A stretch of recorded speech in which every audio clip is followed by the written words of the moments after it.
The following is a world-class Bullshitters exclusive.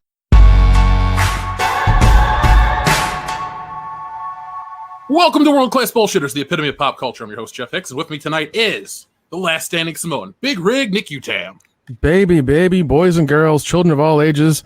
Dion couldn't be here, so I'm filling in for him. I don't mind horses, and I'm not that keen on old ladies. Just put it out there. Good, I feel comfortable on this episode of the show. Okay, good. And up next is a man who's celebrating an anniversary tonight. It's his 2-year anniversary with World Class Bullshitters. You know him, you love him. He's the American Ramrod, Kendo Slice. Yes, Jeff, I'm here. 2 years. My track record with the channel is long and distinguished, much like my Johnson. Here's to many more. So, Kendo, for those new listeners out there who have never caught an episode or don't know how you came to be involved with the channel, give them a quick trip down memory lane. Sure, Jeff. So it all started back in December of 2015. I had just watched The Force Awakens, and I watched it several days after it came out. I just read some non-spoiler reviews, watched some non-spoiler shit on YouTube, went and saw the movie, realized I hated it. So I had an hour-and-a-half drive home from the theater, hanging out with my friends to see the movie. And so instead of typing in Star Wars Force Awakens reviews, I typed in Star Wars Force Awakens rants. One of the first things that popped up was the World Class Bullshitters. I was like, this is fantastic. These guys get it. They are saying the same things that I'm feeling. I'm going to give them a subscribe. I was subscriber number 83. And then I just became a super fan. And before you know it, I was just talented and good enough to be, drafted to the channel. That sounds about right. Yeah, I'm very humble. I'm not humble. We won't be needing any replacement bullshitters, but I mean, I thought what happened is the other guy died accidentally, and we needed another guy immediately. So that's how Kendo came to be. No shit though, true story. And I've told Dan this. The episode that you guys had where it started with the Dan Kane was dead, I legit thought he was dead. Like, I'm not kayfabing the HJ on this one. I legit thought Dan Kane had died. And then, like, 2 weeks later, you had an episode where Joel had died. I'm like, okay, I think there's a joke. And then Dan was like, the next week. I'm like, okay. So it was just a gimmick. It was a joke. Well played, you guys. Fantastic job. That's good for you. And then, yeah. So, but no, I was a super fan. I listened, kept up with you, joined the Facebook, interacted, and then did some stuff peripherally with the channel. And then one day Jeff gave me a call. I was like, hey, you want to be on the show tonight? Sure. And I was on episode 82, I believe it was. And then a couple weeks later, Jeff sent me a message that says, how would you like to be on the show all the time? I said, where do I sign? right here on my ass after you kiss it. I was going to say that. Both cheeks, right here. Yeah, so all joking aside, Kendo, I firmly believe that since you become a part of the show, we have put out a better, consistent product every week. So, Kendo, I'd like to think that too. Yeah, and yeah. Now, folks, you might hear me cough randomly or my voice cut out. I am not 100%. I have been sick, very sick. So if you saw the video, I was in the hospital twice, and I posted the video so people would know. I hate to say it. I honestly posted the video so people didn't think I was just getting lazy hanging out with Jesse. No, last Wednesday, I was laying around, and I just wasn't feeling very well. So I had a fever. I thought, I'll just sleep it off, drink some water. It'll all be good. Thursday's podcast rolls around. We're getting to the end of the show. I'm getting lightheaded. Fever's back. Can barely speak. Go back and listen. It's not a good show. So that Friday, she takes me to the urgent care. Turns out I have strep. And it didn't get better. They've given me antibiotics. At the end of it, I'm better than I have been since I've been sick. But you'll notice that I'm not as lively or animated as I normally am because I'm not 100% healthy.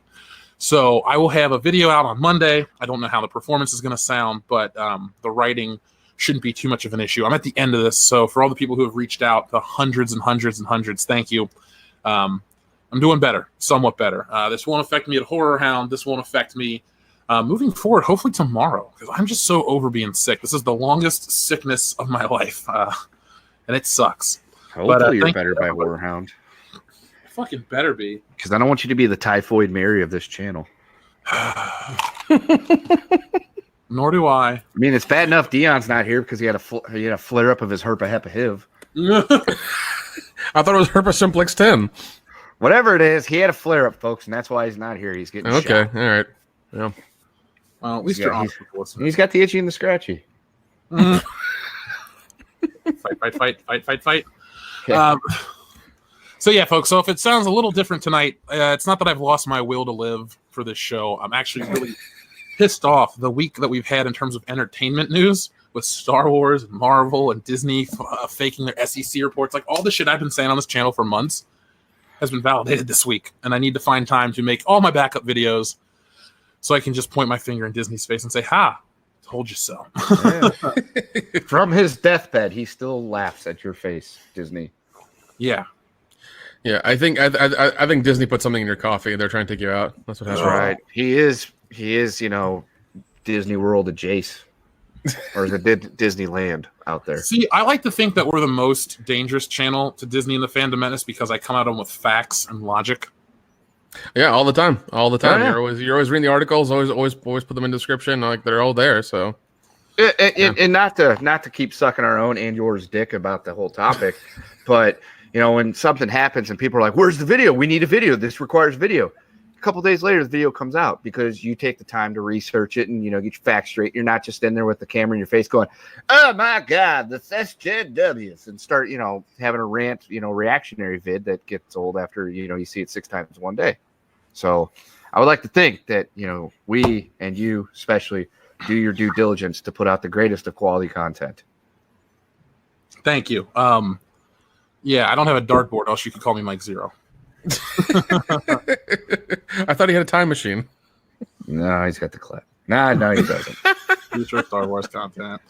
Anyway, you guys ready to start the podcast properly? Let's do it to it. Yeah, why not? 308 people watching. Let's get 308 thumbs up going. If you've noticed, we have icons now, so I think we've made the right decision by getting into bed with StreamYards. They've offered us all kinds of cool features. We all have icons now, nice overlays, and we'll change it up each week so you guys can have some variety. And as soon as they allow us to have that subscribe to our channel thing, we'll do the little emojis and the icons and the sound effects and all that other stuff. And I hear people want intros and shit. Sure, why not? We can even do a podcast intro. All I got to do is make one, upload it, and play it before each podcast. So yeah. Talk to me about that afterwards. I may have a big way of helping with that. So all right. Well, you call your uncle Steven Spielberg, and we'll make this happen. Yeah, I'll call Uncle. It's fine. He owes me about 5 favors, anyways. There you go. Can Indiana Jones 5 being good be one of them? I don't know. I need a lot of dirt to have that happen. Can you just gaslight us about Indiana Jones 4? Didn't actually happen. Oh, okay. That was just a fan film. It's not canon. Gotcha. It was all a dream. I wish. Speaking of dreams, have you ever had a moment where you're barely awake and you experience something and you don't know if it's real or fake, but then you wake up and you realize, oh, it was real and it sucks? Yeah. Usually it's the opposite, but yes, continue. Okay, well, hold on a second, because I'm trying to make a point here, but for some reason it won't let me. Thank you, Google. We're just going to do it this way. So the other day I'm laying in bed, and I'm not happy because I can barely speak. I can't hear out of one ear. And all of a sudden, I see this little video pop up on my phone. I'm like, is this real? Is this actually happening? Yeah, it is. So, I want to know what you guys think about the new James Bond title, because I was just kind of and then I saw it. Well, when we were off air, you asked us about the title, and I couldn't remember it because it was, that unmemorable. And No Time to Die. There it is. Okay, yeah, that's No Time to Die. That's really awesome. That's Yeah. right Why the noir font as well? That's kind of weird, but That's the Love Boat font, Nick. the Love Boat font. Okay, sorry, the Love Boat font. Jesus. That's the okay. truth. So all right. Let's spitball here. What if James Bond 25 turned out to be James Bond on the Love Boat, and it's like a giant crossover? I'd forgive everything. I would too. I'd be like, you know what? This isn't so bad. The only thing is Nick Nack wouldn't be there because he's dead, and so he wouldn't be there on the So he wouldn't be there on the boat. But I mean, you'd get everything else. Maybe. Listen. Call up. You know what? Call up Dinklage. All right. The other medieval show's over. He can do this. It's fine. Well, yeah, that could work. And Is it I mean, wrong? what? Is it wrong? The first thing I think of when I hear this is instead of No Time to Die, I think of No Time for Love, Dr. Jones. No, that's very fair. Very fair. Very fair. Because I mean, No Time to Die. It's like, well, he hasn't for 24 movies, so okay. Like, I don't want to be overly negative because this could be a great movie. Because my feeling from this title and how it's kind of silly is that we're through the overly dark. We're trying to be the Bourne Identity James Bond movies. It's more of the, hey, James Bond movies have always been fun and tongue in cheek, and we're going to bring that in the modern day setting. Except Octopussy. Yeah, that was not fun. That was not fun at all. I still have PTSD from that movie, and I've seen it multiple times. Well, I think a good tongue in cheek one was On Her Majesty's Secret Service, and then like the Dalton ones are very tongue in cheek as well. Oh yeah. Well, I mean, License to Kill gets a little gritty and dark. And it tries to be Miami Vice just a few years too late. Yeah. But yeah, no, the Dalton ones are fun. I mean, The Living Daylights is just fantastic. And yeah, I mean, there's some tongue in cheek moments in the Brosnans, and then it all goes to hell when the Daniel Craig ones start. But there's a chance it could be good, but I don't have high hopes. Yeah, especially with all the crap going on with it and the production and everything. It's taking like them forever to make it. Like they're gonna have to make one hell of a splash to make their money back and to make any sort of dent in pop culture right now, because everybody seems to be against it because James Bond's a white dude and he's an alcoholic and a druggie and he abuses women and is just a horrible person. It's like it's a fucking fiction story. Calm down. I think that's why I don't make money, because real people aren't stupid. I hope it does. I hope it does great. I hope it knocks it out of the park at the box office. I really do. But I'll wait and see. I mean, I'm down to go watch it. I have no problem with it. I mean, Spectre was a lot of fun. I really like that one. It's just, I don't know. We'll see. We will see. Yeah. I mean, I've got, like I said, cautiously optimistic, but I have hopes just because of the way the Craigs went. I mean, the first one was decent. The second one was crap. But then, what was the name of the third Daniel Craig movie? The one Skyfall. Skyfall I really liked. Mm-hmm. And I still have not watched Spectre yet, so I can't talk to that one. But from what you told me, I will enjoy it because it's very much classic Bond. And hell, right now I'm watching Tomorrow Never Dies, and that's a great movie too. Dude, I had Goldeneye on right before the show started. Oh, nice. I watched that last week, and I was like, I watched that last week. I'm gonna watch Tomorrow Never Dies, and The World's Not Enough tonight. So yeah, I think Goldeneye was on Hulu or something, and I watched it. And I was like, man, this is still a damn amazing movie. It's probably the best one. And it's so much fun. Yeah, it's got everything a Bond movie should have in it. Will this one have it? Maybe, but again, with all the controversy surrounding the movie, he's not 007. It's this black lady that you might have remembered from Captain Marvel. Oh, he's retired now. Oh, we've got Phoebe Walrus bitch writing the script to make it more inclusive. Oh, it's going to be Me Too James Bond. When, the movie stopped because Daniel Craig fell down and, gimped himself. There's all this shit going on with the movie. And it's like, I don't remember any other like Bond movie having this much, shit swirling around it. Mm-mm. Yeah. Well, so it's very now, and I think that's a problem. They're just trying to like get as much stuff as they can in it, and trying to be trying to make everybody happy. It's like no, tell a good story and then worry about the other shit later. Don't worry about making people happy. Keep it true to the character, which I mean we've all loved over the years. So don't stray from that, because I mean you did in the beginning of the Daniel Craig era, and that got really boring really quickly. Yeah, those are suck ass. God. They really went for the Jason Bourne thing hard, and it didn't. It looked like shit. It was just bad. At that point, I was just like, I'm gonna watch the Mission Impossible ones because those are fun. So Jesse tried to make me watch Mission Impossible 2 last night. Nice. How'd that go? Tried to. There you go. Dude, 2 is. I think 2 is the worst one because like it's got so much fucking product placement in it. It is ridiculous. We made it to the first 58 minutes. I said, I'm done. I'd rather go to bed. Yeah, 2 is a hard watch, but then like it comes back with 3, and then it's fine. Yeah. I still need to watch the new one. Oh, it's great. Dude, that new one is, oh, man. Well, the trailers and everything that I watched leading up to, I was like, man, this looks like a movie that I would just fucking love. I mean, Tom Cruise is fighting Superman in a bathroom. This can't be bad. And I just have not watched it yet. Mm-hmm. No, yeah, I mean, yeah, the whole bathroom fight reminded me of True Lies. I was just like, oh, I see what they're kind of doing here. So, that's why I mean, and I watched it. It was an amazing movie, and I really loved it. I mean, the Mission Impossible is like every year they ramp up a little bit more, and they get a little bit better. And the story is real simple, like crew of bad guys trying to do bad things, all around the globe, and these good guys trying to stop them.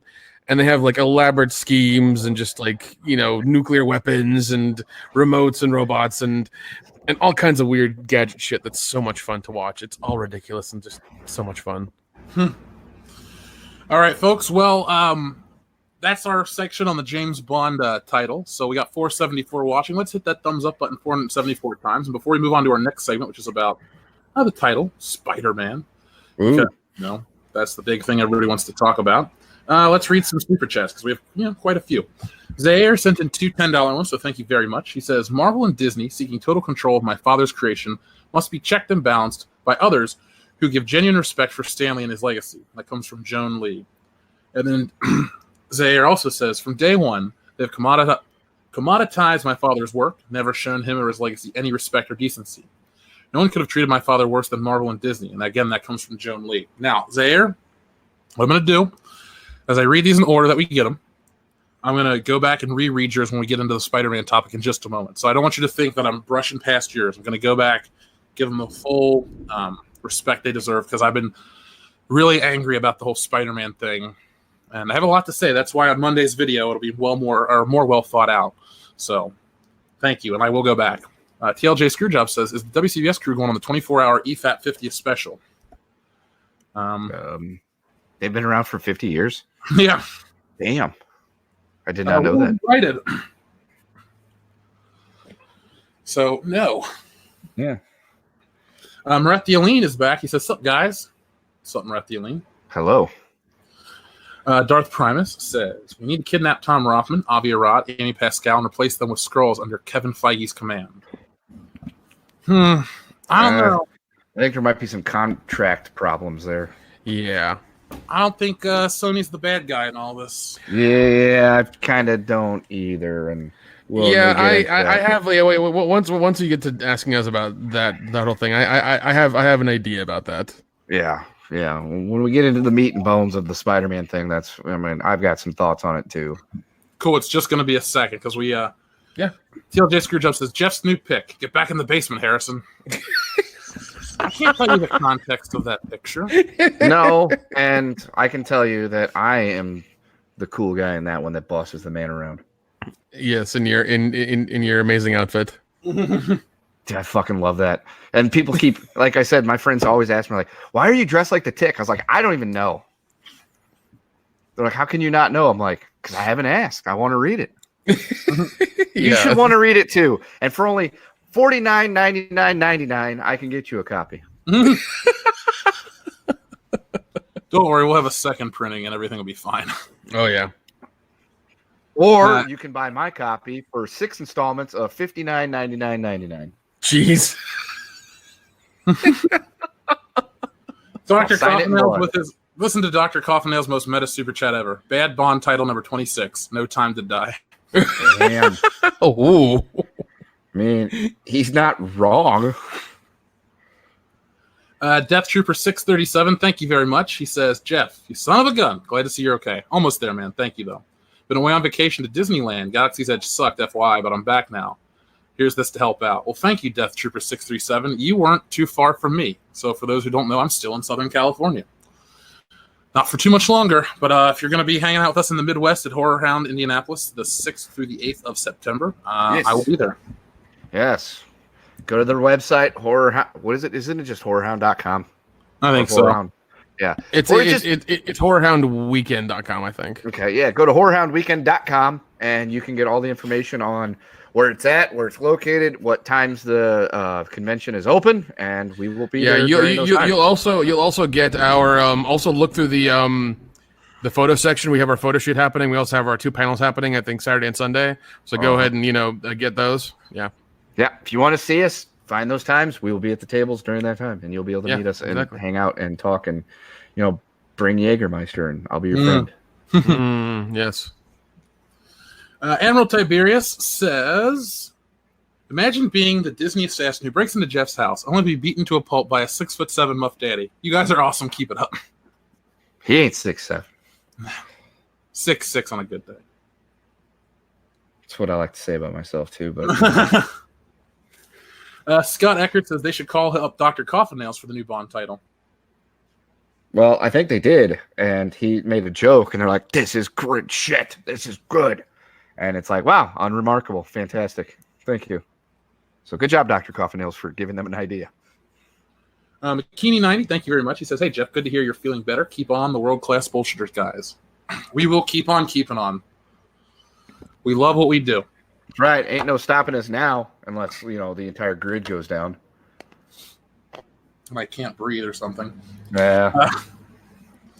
Let's see. Neubau Farzug says, I hope Sony takes Spider-Man, would force Disney to focus on writing good characters to head the MCU since they don't have Tony or Steve Rogers. Okay, I'm going to go and reread these again in the context, okay? Yep. When it gets to it. So let's start talking about Spider-Man. Spider-Man. So Spider-Man is my favorite superhero.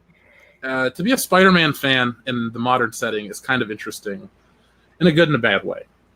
Because if you're like me, say you're 30-ish, you grew up with Tobey Maguire's Spider-Man, and you had a pretty solid trilogy. You had a good first movie, an amazing second one, and a pretty bad third one. But it got better in time. But they got better over time because you realized it wasn't as bad as you once thought it was. That's right. Then we got to the Andrew Garfield movies, and I could not wait to get through these pieces of shit. Yeah. They are terrible. Mm-hmm. Yeah, they are. They are everything wrong with Spider-Man movies. Yeah. And then we get to the Complete Disney with Emma Stone. ones. Yeah, with Emma Stone. Well, we get to the Disney ones. And the Disney ones have some really good moments. Dare I say some great moments. But at the same time, they also bastardize the character in the world in which he lives. So it's like, for every step forward we move with Disney and Spider-Man, we take 2 steps back.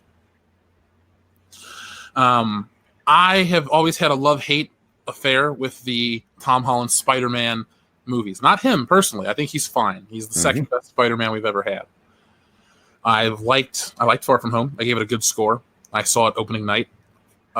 Homecoming, not as much. And I loved him in Infinity War, pretty decent in Endgame, and I liked him a lot in Civil War. So he, as an actor in a performing role, has done a good job. So when I hear the possibility of this partnership ending between Sony and Marvel, I find it surprising that I'm happy that Sony can kind of keep Marvel away, because over the last couple of months, we've seen the direction that the MCU is going in. We're seeing what they're doing with Thor. They killed off Cap. They killed off Iron Man. That's fine. They should have gone. But all the other characters, all the other franchises are getting turned into something that they're not meant to be. And people are just kind of staying by the sidelines and going, oh, it's part of Disney's grander plan, and we're cool with it because the MCU's been perfect. And we've had talks of PG-13 Deadpool and reboots of X-Men and Fantastic Four and all this shit. And then, possibly, this is just hypothetical, Sony knows what's going to happen with their stuff, their IP. And now we have a falling out. There's business reasons. There could be creative reasons. Truth is always stranger than fiction. And I want to know what you guys think, because my throat is killing me to keep talking right now. Yeah. I can jump in here. Nick, you want to go? You want me to go? I'm gonna go first. Here's the thing: everybody got real mad at Sony, and it's like, "Oh, boycott Sony." It's like, no, why boycott Sony? They're pulling a power move. They know the MCU needs Spider-Man. They have 2 movies from him. They want a third. All they're doing is wanting more money. That's all they want. They want more money from Disney, from the machine, from the thing that is Disney. That's all they're doing. They're negotiating for more money. It's the only thing that's going to happen. You see, before the end of the year, the MCU will have Spider-Man back. It's going to happen. It's going to be that way. Well, all right. I'm not going to sit here and pretend to be a big Spider-Man fan. I'm not. I've got comic book people I like better than Spider-Man, but I've always really enjoyed Spider-Man. The most comic books I still own are still Spider-Man comic books. And the first movie was fantastic. The second movie was great. Third movie I hated when it came out. But with the hindsight of getting to watch the two abysmal Andrew Garfield movies and Homecoming, I came to appreciate Spider-Man 3 a lot more than I did before. Not saying it's a good movie. It still has tons of problems. But what's better? A piece of shit that's been sitting around for a couple of days that's just crunchy, or one that's still slobby and tastes like shit. So with that said, when Sony pulled back Spider-Man and said, yeah, sorry, we're taking it back. At first I was like, wow, that kind of dicks over the MCU. But then as I thought about it, I'm like, it probably saved Spider-Man from being dragged through the mud just a bit more, because while Homecoming had some decent moments and is all right, and while Tom Holland is fine, I don't have any qualms with Tom Holland as Peter Parker. I do not like, and I think I could speak for the whole group, the time period of what he's living in. High school's Peter Parker is probably the lamest version of Peter Parker. Adult Peter Parker, adult Spider-Man is far superior in every way because the stories are more complex, they're more interesting. So the thought that Sony's going to pull him back, will they keep Tom Holland? Who knows? Probably not, because I'm sure Disney's got some kind of contract with him. But with that said, they can at least give us, if they even do give us Tom Holland Spider-Man still, maybe a Spider-Man in the adult world as opposed to this high school, ragamuffin that we've had to deal with for 6 years at this point? 5? So that's my thought, and I was cool with Sony pulling it. Now, is Sony batting 1,000 when it comes to Spider-Man movies? No, they're 2-1. So 2 wins, 2 losses, and a draw. And they could, ruin it. They could make another terrible, they could make their next movie could be Amazing Spider-Man 1 or 2, or it could be Spider-Man 1 or 2. We don't know. But I have higher hopes for them making a Spider-Man movie than I do Marvel making one under Disney, just because I've seen what Disney's done and I haven't liked it. I've seen what Sony's done and I'm okay with a chunk of it. So we'll see where it goes. But I was totally fine with Sony pulling them back. Does it screw the MCU? Not really. I think the MCU is in the process of doing it itself with Phase 4. So we'll see where it goes. Yeah, they don't really have a hero to latch onto, because they built up in the newest film. They built up Spider-Man as the next Iron Man. Mm-hmm. Yeah. So which, by the way, that meme is just brilliant. Have you seen the one with the whole, oh, look, a little Iron Man Jr.? You going to cry? I love that one. I was like, all right, this is the best thing to come out of this entire thing. Jeez, man. I might put Spider-Man 3 on right now. I don't know. Probably not. Oh my god. Fuck it, I'm doing it. So, yeah, but honestly, if Sony reboots Spider-Man again, I'm just gonna say fuck it. I'm done with Spider-Man entirely. I can't do this anymore. You've had 2 reboots in the past 10 years. What the fuck is wrong with you? Just quit doing it. Quit it, please. If you're gonna do another Spider-Man movie, just bring Tom Holland on it anyways. Don't mess us up with getting another actor to do it or whatever. It's gonna be such an annoying process. I would like to think that they would say we're not going to reboot it. People know the story. We've had it a few times. I would hope that they would just pick up with a new starting point of, hey, look, here's Peter Parker Spider-Man flying around, doing his shit. What's he doing? But here's a hope I do have.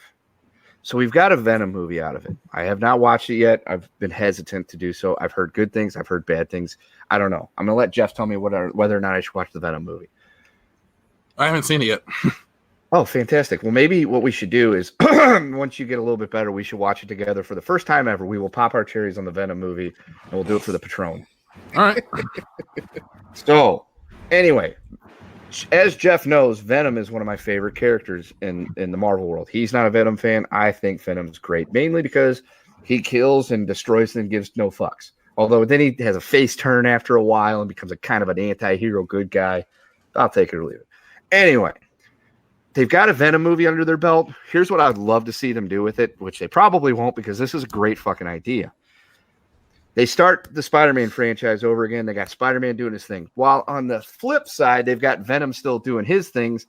But then we get a movie that's kind of like a prequel eventually, where you find out where Venom comes from and where Spider and how the black suit worked and kind of the build up of that. We got that in Spider-Man 3, but it was terrible. I hate you, Topher Grace.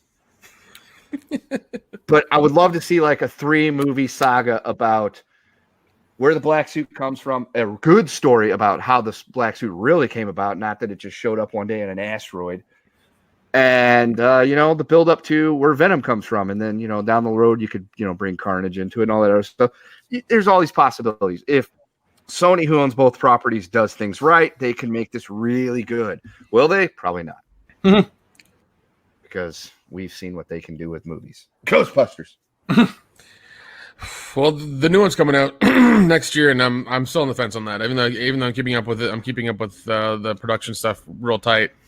Still on the fence. Yeah, I'm excited though because on that new Ghostbusters, Hasbro just got the master license, so they're going to have a whole big merchandise rollout. They're going to treat it like a big deal. Jeez, well there goes my money. Yeah. Shit, I hope they take direct deposit. Yeah, because I know Spirit Halloween just has they just brought out the walkie-talkie from the first movie that you can get as well. So it's like I basically have most 90%. Well, sorry, like 50% of a Ghostbusters costume ready, minus the actual proton pack and wand. Nice. Workbusters, baby, Workbusters. Yeah. Now, I'm going to work tomorrow and be like, yeah, I need to change my direct deposit info. 30% of my bank account and 70% into Hasbro, please. Oh, wait, no, 60%. Put 10 into Nintendo. My dad works on Nintendo. That's a Dion joke. He's not even here. So this Spider-Man thing, I'm seeing a lot in the chat that it's like 50%. Disney wanted a 50-50 split, and Sony wouldn't benefit anything from it. So wouldn't they get 50%? The way it works, it's like Marvel pays 100% production, but then they get 5% of first day dollar gross or something. Okay. And so now they want basically it's like, why would Sony ever make that deal? Yeah, and I mean, I still hold to the fact that negotiations are gonna keep going on to the end of the year, and by the end of the year, they'll work it out and they'll get Spider-Man back. That's what's gonna happen because MCU is gonna pay a higher price for it, and Sony's gonna get some money out of it as well. They just want to renegotiate to make more money. That's all it is. It's just a money grab. That's all. Can't they just call Toby and say, "Listen, here's what we're gonna do. You're old Spider-Man now. We can make it work." He needs to get on Instagram or YouTube and start making little fan videos. Just make part 4 in 5-minute chunks. Just do that from now on. It would be hilarious. They should just have Sam Raimi standing outside of his house holding up a boombox, John Cusack style. Dude, no, they need that needs to be a little internet series. That'd be hilarious. Just do that for a little bit, please. That'd be awesome. I mean, I'd be okay with it because I'm like, I want good Spider-Man movies again. Mm-hmm. I just would like to see. Hold on, sorry. I was trying to get an image up. I'd just like to see a Spider-Man movie that has longevity planned out, because we get to Spider-Man 3, and then there was years of talk. Well, Spider-Man 4 and 5 are going to be shot together. Spider-Man 6 could be this, blah, blah, blah. Every other Spider-Man franchise can't get past 2. It's like, hey kids, you love Andrew Garfield. He's the new hero. Nope, we're rebooting it randomly. Just fucking fired, Andy. Oh, okay. Sorry, guys. Yeah, it's once again, if they don't make a deal with the Marvel and they reboot it again with another actor, I'm just gonna be like, fuck you. I'm sorry, I can't listen anymore. I really can't, because I've seen way too many like Spider-Man reboots in my life, and it's annoying as shit right now. It's like seeing Batman reboots. Like, we get the story. We know his parents died and he was in a fucking well and bats happened and he had a PTSD moment. Like, just quit it. Stop. We know. My grandmother, who can't speak English, knows Batman's and Superman's and Spider-Man's story. She can pantomime them to me by now. Okay. Can you record that for Patreon? Yeah. I really might. I would love to see Grandma Coconut doing that, pantomiming the creation of Superman and Batman to you. I can only imagine how awesome it is. And then she makes you a really awesome dinner afterwards. It's like, shit. Home cooking from the old country. Well, another reason why I'm not too on Disney's side is the fact that Into the Spider-Verse was a solely Sony-produced film. And it was a lot of fun. I really liked that. Yeah, it was a lot of fun, and I mean, they even what is it like patented the way that they made that movie. Like it's they made it different in a very in like the most comic book animation way I've ever seen, and they're just trying to patent it and try to probably sell it off or whatever, just sell parts of it. But yeah, I mean, it was a fun movie. I really enjoyed it. They did a good job with it. Yeah, that was. Sorry, my voice is Bill. I had so much fun watching it last week. Or no, not last week. Shit, last month at this point. Damn, where's my life going? Just turn the camera on and pantomime your thoughts to us. No. Just hand gestures. No, we'll see where it goes. I'm gonna make videos on it. I know people wanted me to talk about the SEC filings and all that stuff. Folks, those are the type of things I need to sit down and write out all my thoughts for, because I don't want to put out, misinformation or just bullshit. Exactly. Well, we don't do that here. I mean, it's in the title, but it's an ironic name. So let's get back to the super chats that I promised to read, because they're actually very important. So first off, our friend Zaire said, Marvel and Disney is seeking total control of my father's creations. He must be checked and balanced by others who have genuine respect for the Stan Lee and his legacy. That comes from his daughter. Have you guys heard about the rumors about how his daughter treated him, though, at the end? Yeah, we talked about that, I think, on a show once. Yeah. She was kind of just like essentially prostituting him out. Yeah, Not she in a was. sexual way, She was at the conventions, like like hitting him or whatever, making him like sign stuff and taking the money and everything. So it's weird because people are like, oh, she said these things that she's his daughter and she means well. It's like, do you not remember what happened when he died or like near his death? Does nobody the internet usually never forgets, but people apparently do. It's like she abused the shit out of him for money. Like she was just depending on him for money. Allegedly. We don't want to get sued. We're not get sued. Still though, I mean, it's just bad all around. Zaire also says, from day one, they have commoditized my father's work, never shown him his legacy or any respect or decency. No one could have treated my father worse than Marvel and Disney. Really? On that? I would kind of disagree with that one, because did they commoditize his work? Of course. But I'm sure he made some money off of that. And two, I mean, he was in every Marvel movie. He had a cameo in every one. And I would like to think that, if he was not down with it, he wouldn't have done it.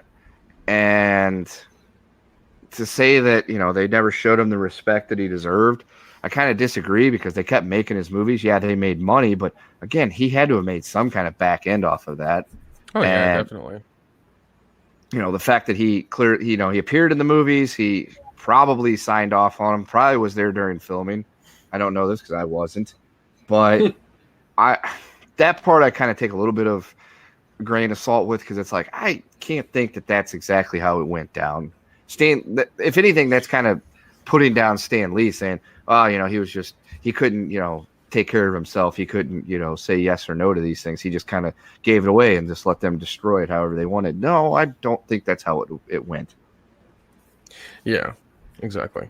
I mean, like I said, he was in everything, and he's in the credits of every Marvel movie. I'm pretty sure it's in some way, even ones he's not supposed to be. Yeah, because like America. Yeah, because I just turning on Spider-Man 3, like I said I was going to. I think he showed up in the credits along with Avi Arad. So it's like they're giving credit where credit's due in terms of his creation. So, yeah. To say, oh yeah, they don't respect his legacy. They just commoditize his properties. Well, first he had to sign off on it, so he knew what they were going to do with it, and he seemed to be cool with it. And like I said, he showed up in every movie. They gave him credits. They always gave him some kind of iconic cameo of some way or another. So he was in everything. He was in the first X-Men movie. Yeah, I can't think of any Marvel movie he doesn't have a cameo in. I guess Infinity War or Endgame. Yeah, I guess no, I can't. Yeah, I'm trying to think. I've only watched it the one time, and I'm trying to remember if I don't think he's in it. I mean, I guess you could say that his legacy was disrespected when he got the really cool memorial tribute, and it was in front of Captain Marvel. I mean, I take umbrage with that. If I die and you guys give me a memorial video on a Captain Marvel movie, I will be very upset from the grave. Well, I mean, first of all, your memorial's on a movie in a giant screen that everybody's going to see at some point. So I mean, would That's you really true be mad too. at that? Would you be really mad at that though? Like, well, I he's in understand- the game. Apparently, he's not in the. He's not in Blade, but why would he be in Blade? I don't think Stan Lee had anything to do with the creation of Blade, much like Captain America. I love Stan Lee as much as the next person, but he got a lot of credit for stuff that he didn't create. And back in the day, he was out here in California, really trying to get Marvel stuff. He was a pioneer in many ways. But I think he ended up all right. Yeah, man. I think he lived a very comfortable, happy life. I would assume. I mean, he lived into his 90s and he was rich as shit, and he's essentially immortal. So He good is for him. Yeah. So I mean, I think he did all right. Let's see. Let's see. Here we are.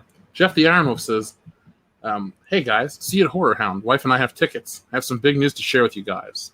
Well, Jeff the Iron Wolf, I can't wait to hear it from you, man. I'll see you in 2 weeks. You're naming your first child after all of us. Yeah. Eric's pregnant.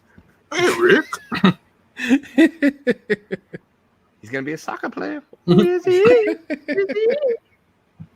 Second greatest movie of the 21st century. Lokio7 says, "Am I the only one that is happy and wants to watch the MCU and Sony burn? Also, can we just skip 25 and get Henry Cavill as the new Bond?" I mean, I have absolutely no hangups about the idea of Henry Cavill being Bond. I've made that point very clear. I mean, I think he would make a fantastic Bond.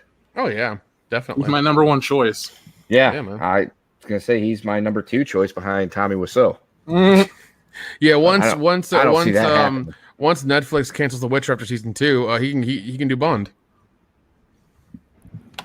I would love to see Tommy Wiseau as James Bond. That would be great.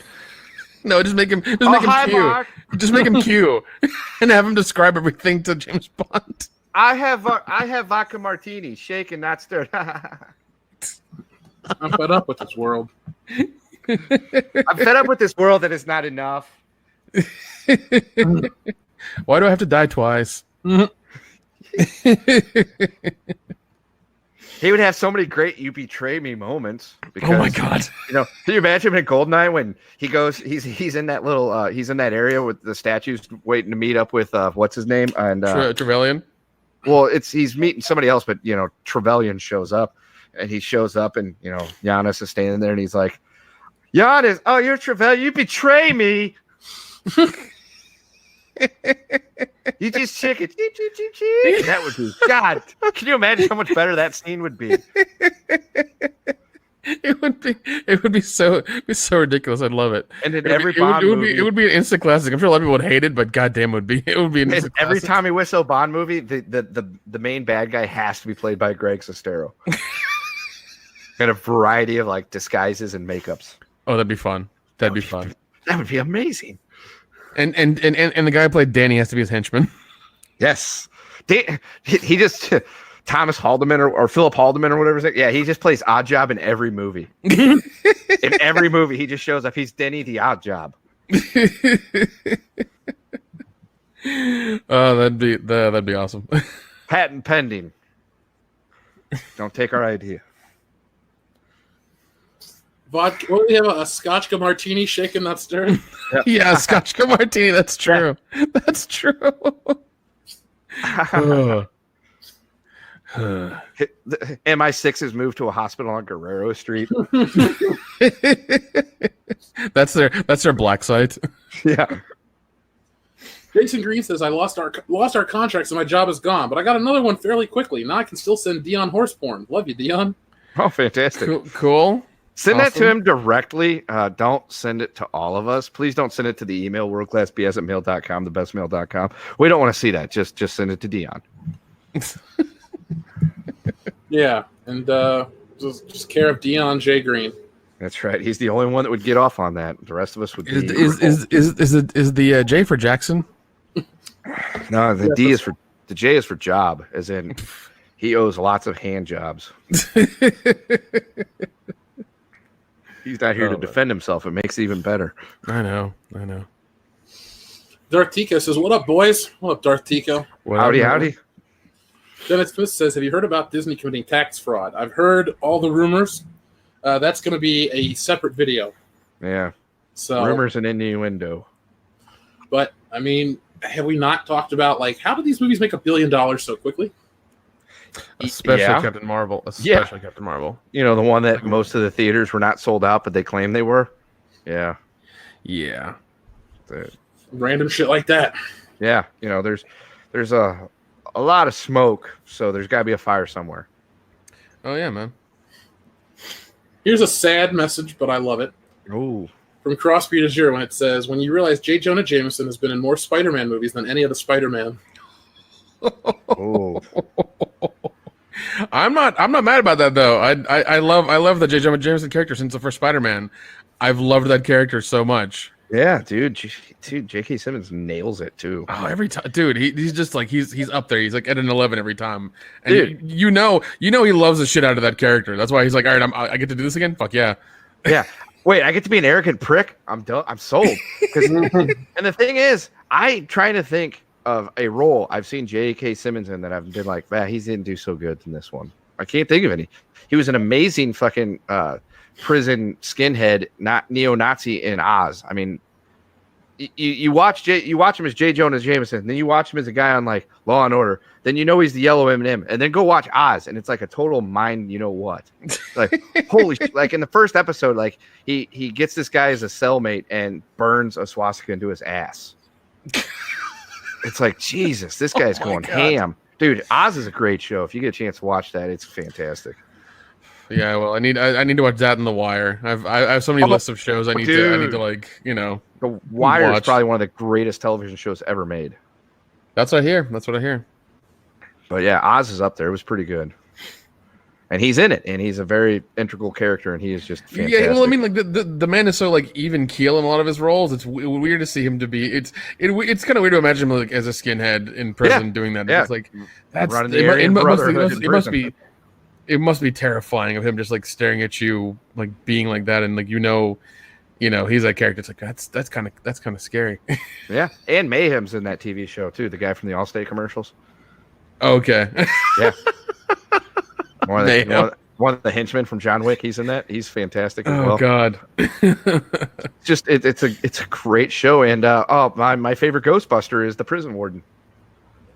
Oh, okay. All right. Yeah. All right. Ernie Hudson plays the prison warden, and no, it's a good show. I think there was only like I want to say 4 seasons of it, and what's his name? Freak Show from what's he called?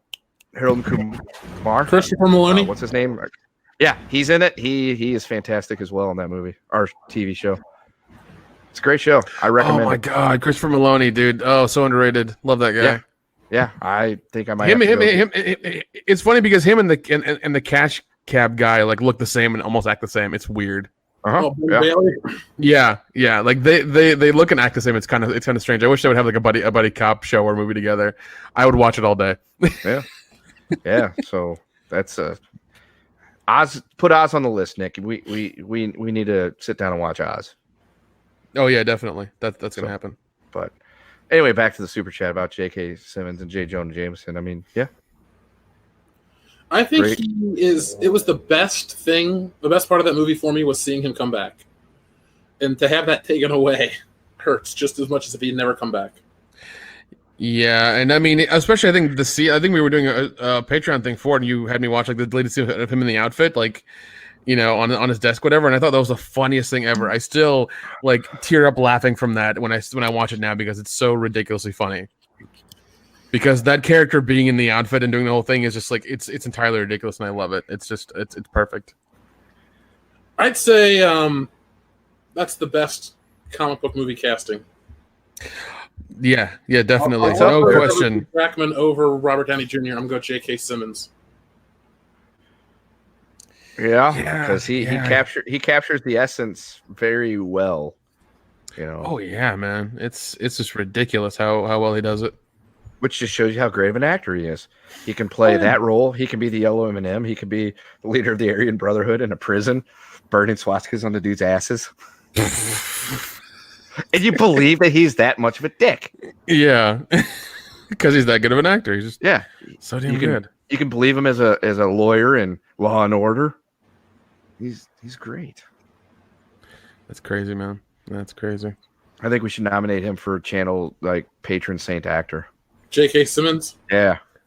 Yeah, I agree.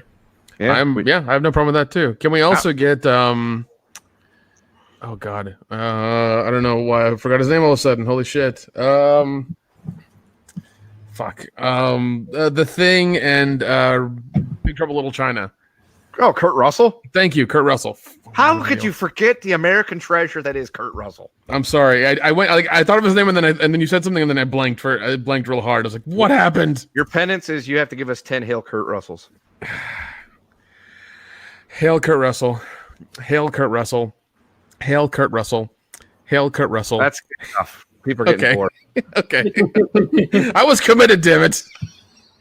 It's not exactly how it goes, but you know we'll allow it. Hail Kurt Russell, full of great movies. Yeah, definitely him because he's awesome. I love the guy. The question is there a crossover where Richard Donner's directed Kurt Russell or J.K. Simmons in a movie? Shit.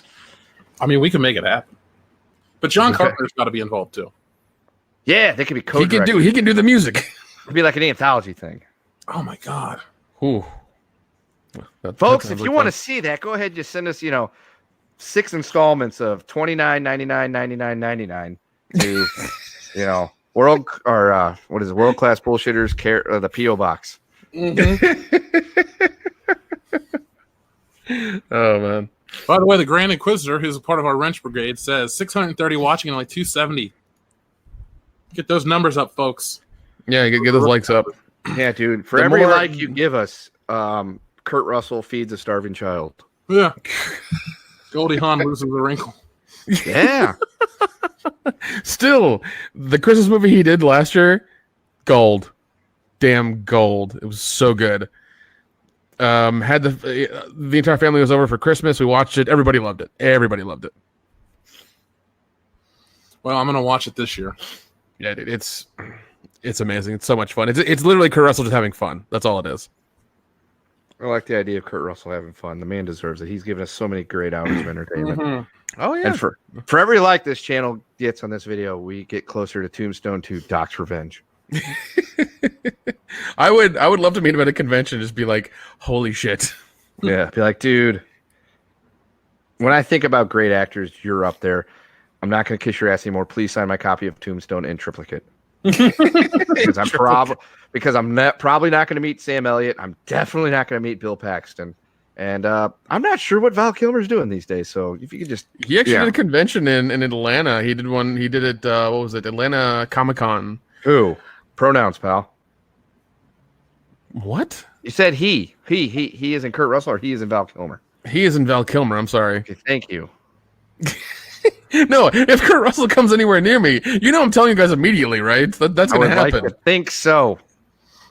That's how it happens. If he's in Atlanta at some point, even if he's at Dragon Con, like I'm gonna tell you guys, like he's gonna be here. I'm getting the I'm getting the photo and the autograph stuff worked out. Just get here. Get here. Yeah, and if I can't get there, I'm immediately going and buying the super sexiest edition of Tombstone I can, and having it mailed to you overnight, saying, "Please get this signed." Yeah, 100%. It's one of my top 10 favorite movies ever. Yeah. Zaire had a big super chat that says, the Venom movie is like Venom was approached by Hollywood and asked him to write and star in a movie about his origins. The movie is how he imagines his own origin is, as he tries to fit it into movie cliches. That I could probably be down with. I will try to watch it this weekend.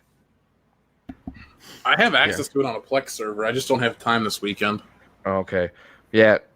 We'll wait till you get back, to, Star Killer Base Hicks. And we'll figure out a date and time where we can sit there and watch it together for the first time ever. And we can both view it and be like, what's going to happen? Is it going to suck? Is it going to be good? And then we can go through it together. Yeah, Dion did need Billy Zane in a turkey suit. Oh God, I think we have something else for him for that weekend. If hopefully. It's not too late to order it. Dude. That's true, but here's the thing. If it doesn't show up, just bring back what he wore last year. It's No, fine. I got the plan B right here. Okay. We have him meet Greg Sestero dressed as Tommy Wiseau.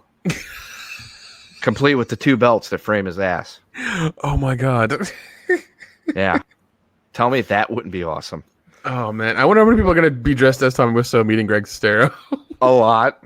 I'm just jealous I didn't come with that idea. Yeah. Well, that's why we got Kendo. That's why we got him Oh, You have a okay. lot of them. Good idea. 2 years ago, happily. Yeah. Just think, 2 years ago, you guys kind of knew me. 3 years ago, you had no idea who I was, and your lives were shitty. But then a year later, you kind of knew me, and your lives were better. That's true. That's And true. 4 years ago, we were alive. Yes. At least that's how I'll tell the story when I write my own unauthorized autobiography. So Zaire really wants us to watch Venom, so we'll watch it for you, Zaire. Done. Stone Cold Jeremy says, please, for the love of all that is good and holy, can we have a Spider-Man that is out of high school? Yes. Yes, that's what we want. That's the one silver lining possibility I'm hoping we get when Sony decides to start making Spider-Man movies, is that we get Spider-Man, but not high school Spider-Man. Yeah, we need adult in his 30s, kind of depressed, doesn't know where he's going. Spider-Man. Yeah, I mean, high school Spider-Man is such a small amount of the actual story of Spider-Man in the comics. And it's so much better when he's adult Spider-Man and he's dealing with adult problems. True. I'm Yeah. reading people ask where Dion is. He got the herpa hepa hiv flare up and he ain't here. He's getting shot. Don't tell his wife. I mean, I'm not. I ain't gonna rat him out. I mean, it's not like we're in front of 600 people, roughly. Yeah. Now, if those 600 people want to go rat him out, then I can't control what they do. In fact, those 600 people need to give us more thumbs up so we can be more discoverable on YouTube. Yeah, for- and tell for- Dion's for- wife ourselves. Yes, for every thumbs up you give us, we get one more injection to help Dion fight off the herpa hepa hiv.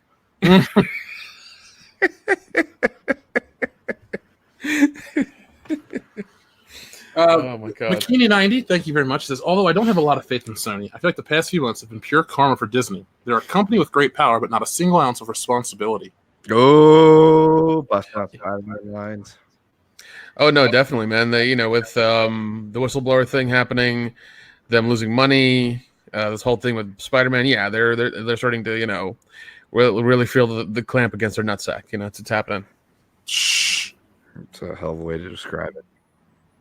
I mean, I'd say it was a good way. Yeah, I feel it's the most accurate way to describe it.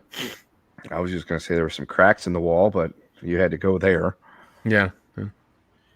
Well, I went for more of a visual statement. I wanted that to be. I don't support sexualizing of mice, so you do you, and I will just sit over here and just say cracks in the wall. I love you guys. You're broken. Yeah, the Yeah, best oh, yeah. part is people are like, "Oh, they're just putting on a show." No, this is how we talk to each other when we're together. This is how we talk to each other daily. Even in the chat we have, it's just When Jeff's like, I'm not feeling too good. I'm going to bed. The first thing I responded with, "Don't you go dying on me." And I respond, yeah, I do. So it's like, great. yeah. Our chat is fucking crazy. It's yeah, it's Yeah, awesome. Yeah, Patreon exclusive one day at the highest of levels, the $1,000 a minute level. We'll give you screenshots of our chat someday, but you only get 2. You only get 2. The first day of the chat and the last day of the chat. Or Yeah. the most recent day of the chat. Yeah, you get screenshot from yesterday and one from right before we went on the air. It's just an old link of how to get on the show. Yeah, they're like, oh shit, it's the link for getting on the show, and this like 3 days later. It's like this link no longer works. It's like, damn it! I spent $75,000 on this because I subscribed for an hour and 15 minutes. Sucks to suck, bro. But thanks for the money. Are we getting subsidized by the state of California? I'd hope not. I'm sure you could go to their I don't know, their head office and like ask for it, and they'll give you the money because they just want to hand out money nowadays, for all kinds of weird stuff. So I don't Who know. knows? I got a feeling there's like going to be some weird riders that go into that contract, and I don't want to wake up and find a tent village in my yard. That's true. That's very true. So the weird part is about being out here. I've met like 4 people that are trying to get movies and TV shows made. Nice. And I'm like, welcome to Hollywood. but the thing is, it's like we have a big following online. We should try to get our skit show in the next year. Like while I'm out here with her, I completely agree. we should try something. Like I should get you guys all out here and we should try some stuff. The real question I have for you is, how many people have slipped scripts underneath the stall door when you've been taking a shit? A couple. I thought so. Are they any good? Probably not. There was 1 or 2. Oh, Okay, all right. those are probably the ones I gave him. Well, the Russian period piece was surprisingly deep. I Okay, know. yeah. Yeah, I took my inspiration from Tolstoy, but I put a little bit of a Lenin spin on it. I am the walrus. Vladimir Ilyich. B.I. Lenin. God, that's a great fucking movie. My God. It is. True 02 Baller, we haven't heard from him in a while. He says, Stan was in Endgame. He wasn't in Fan 4 Stick 2015. All right, so yeah, Okay. now I remember it. I Can't blame him for that decision. him. You know what else wasn't in Fan 4 Stick? The audience. Yeah. No, you're right. No, he wasn't in game. You're right. Yeah, he was there. Yeah. I completely forgot about that because it was just like he was in the car, right? Like driving by the base, right? Is that what it was in Yeah. game? Okay, yeah. So that's why I didn't remember it. It was like really, really quick and really weird. Remember, folks, I've only seen Endgame one time. But You mean I will watch it again. you mean you didn't go see it again when it was re-released with shitty footage of like the Hulk doing something? Just like there's almost Spider-Man again? Yeah. No. Yeah. Yeah, I've only seen it the one time that opening night that we went and watched it and did our review over it. Which is crazy to think because it seems like it was just yesterday. We were counting down like 88 days to Endgame, and now here it is like 4 months later. Endgame happened. Yeah. It's crazy. Time goes by really quick. Oh yeah. We're all Thunder old and Robots doing shit for says retirement Disney center. tried to steal Spider-Man back with the 50-50 split because they made a deal Sony wouldn't be able to make money from. Because if they made a deal, Sony wouldn't be able to make any movie with the characters. So Disney's the shyster in this situation. Oh no, of course they are. And Sony's just trying to bully them, trying to hold back something that they've already pump money into. And like I'm telling you, there will be more negotiations before the end of the year. The MCU will have Spider-Man back, and they'll plan a 3rd movie, and they'll give Sony their cut, and everybody will be happy. I am willing to place a Dukes Brothers bet with you that says that does not happen. Okay, that's perfectly You know. fine. I tried to make a bet earlier today with a listener / channel dad that'll go nameless, and he chickened out. But I will make that bet with you. It's a Dukes Brothers bet, though. Yes, but you know how he is about these things. It's immoral to gamble in his book. So whatever. So, But yet he you're on makes the clock. he makes alcohol in his basement. So whatever. Hey! The feds have not caught on to that yet. The helicopters have stopped circling his house. Let's not put the heat back on him. Okay, all right, fine. I will not broadcast his address everywhere then. Maybe that should be a Patreon exclusive. We just tell his address and phone number. Call him. Or if you're local, stop by and say hi. There are a couple local listeners. That's true. Let's see. Admiral Tiberius says, not really concerned about Disney Marvel anymore. I'm just looking forward to Venom 2. Also can't wait for the Wonder Woman Aquaman sequels. Well, Yeah. I mean, the Wonder Woman one, I'll see how it is because the first one was a lot of fun. Aquaman was an amazing time. James Wan really, really did a good job with that one, and I can't wait to see what part 2 is going to be. So, yeah, Wonder Woman was surprisingly a lot of fun. So I'm in for the sequel. I probably won't go see it right away, but I'll eventually see it. Aquaman, same thing. And first I got to see Venom, and then I'll tell you whether or not I'm excited for Venom 2. Joker looks great. I don't care for it. I just don't Yeah. care. It's not that I don't care. It's just that I don't. From what I've seen of the previews, I'm not really a big fan of the idea of him having a backstory, and I'm definitely not a fan of him being made a sympathetic character in any way because he's not. Yeah. It's and it literally looks like Taxi Driver, but they just replaced it with Joaquin Phoenix, and they're putting face paint on him.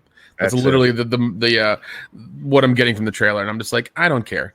Very accurate statement. Taxi Driver was an amazing movie. That's fine. You're remaking it because you can't like Scorsese doing a comic book movie was I think already like kind of a weird idea, and then he's just like, oh, I'm gonna retell the story, but in this way. It's like, cool. I'm glad you're doing that, but come the fuck on.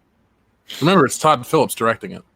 Oh, is it really? Then what? Scorsese's just producing? Yeah. Okay. Well, still like I don't know. I'll watch it eventually. Let's see. Oh, my throat. Nerf David says, I don't care. I want pictures of Spider-Man. Well, right now, Spider-Man's about to break Eddie Brock's camera, which is great. I wish he'd have broke Topher Grace's neck, but that's just me. Fuck him. Shiva Vareen, that's a great name, says Tombstone is the alpha male movies of alpha movies. You're damn right it is. That's full testosterone and revisionist history all wrote together. Because it is telling the story from the winners / ERP's point of view, which may or may not be accurate to what really happened. But who really cares? I mean, they had a gunfight in the OK Corral. It may have been legal. Who knows? But all I know is Val Kilmer had the role of his life, and he knocked it out of the park. All those guys did a great job in that movie. And there was shooting, a big budgeted cast, which I don't even think it was that big of a budget, but there was an all-star cast, and great things happened. And I loved every second of it, and I will never, ever hesitate to watch that movie. If I come across it, it's on, I'm watching it. If you come up to me and say, hey, Kendall, you want to hang out and watch Tombstone? Yes. Let's do this, Pilgrim. That's a different movie. That's John Wayne. But I am your Huckleberry, and I always will be for Tombstone. Darth Primus says the MCU casting, Tobey Maguire as Uncle Ben, Andrew Garfield as the burglar who shot Uncle Ben, and Tom Holland as Spider-Man chases down Garfield. That could work. That would be hilarious, and they would never do that because it's such a good idea. It would never happen. Yeah. And J. Jonah Jameson is played by J.K. Simmons, and he also plays Bonesaw. Is he ready? Yes, he is. He is always ready. Oh man. Oh, by the way, the budget for Tombstone was $25 million. Who directed that? Oh, directed. Let's see. Oh, directed by George P. Cosmatas. Well, George Cosmopolitan made a fantastic movie. Yeah. With Kurt Russell, Bill Paxton, Sam Elliott, Val Kilmer, Powers Booth is in that movie. Michael Biehn's in that movie. Let's see who else is in that movie. Thomas Hayden Church. I know he's done it. Well, they've done a few movies that I recognize. Let's see, Rambo: First Blood Part 2. He directed. Fantastic. Cobra and Leviathan. Oh god, Leviathan is a crazy movie which they're remaking now called Underwater. Apparently. Or have you guys seen the trailer yet? No. Not at all. It's basically, there's an underwater facility where I think there's like mining for oil or something, and all of a sudden things go to shit, and like the facility is unstable, and they have to get in their suits and go outside and try to get to the escape pods or something, and everybody's in their suits and they start seeing weird things around them and weird creatures around them, and they slowly start dying as time goes on, I'm sure. And it just reminds me of like Leviathan. In those movies, because like there was a slew of underwater monster movies for a little bit there, and like I think trying to bring it back, especially with like what is it? What the hell? 47 meters down, Uncaged, and things like that. They're trying to bring back the underwater creature movies right now, which I'm fine with. Jesse's trying to get me to go see that, and I'm like, nope, I don't like sharks. Well, yeah, because I mean, like the first one was really crazy and weird, and I know a lot of people who just couldn't watch it just because of like the circumstances. This one, the sharks are blind, and it just seems a lot worse. So they can't see me give them the finger? Yeah, they can't. Well, yeah, and they can't smell your. Well, they probably smell your fear even better now because they're blind. I don't like that. I don't blame you. Sharks. Well, those sharks. Also, sci-fi, they stopped their Sharknado thing. Now they have a series I think they're going to start as well called Zombie Tidal Wave. Huh. Yeah. Golden Shoebox has a question. Are you guys talking Star Wars today? Nope. Not at all. Probably not. They're canceled. The comic book series ends coming up. Oh wow. Yeah, Oh, it ends in dang. November. But Golden Shoebox, I will. I have a Star Wars video planned for this coming week, so I will have future Star Wars content From the future. You know, it's fucked up. Oh yeah, that was that was the other movie that happened with Leviathan. Was Deep Star 6. Okay, that was the other one. They're both basically the same, just different creatures in different kind of scenarios. But Leviathan has like the better cast though.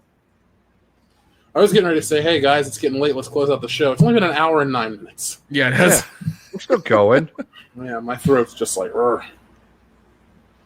Dark Saber Force says, "What are your guys' opinions on Zack Snyder actually shot scenes of Darkseid and the leaked photos of him as Uxas? Wish it happened." I was not aware of that. Yeah, I have no idea. But if Dion Green were here, he'd be like, fucking, punch Zack Snyder in the fucking head. Fuck him. Pretty much. Yeah, I don't know. We're like Hydra, cut off one head, 2 more grow in its place. Lose a Right. decent, you'll do it extra hard. Right.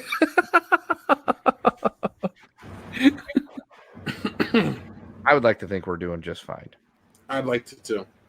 So speaking of just fine, we were having a discussion off air before the show started about the next channel movie that we're going to go see.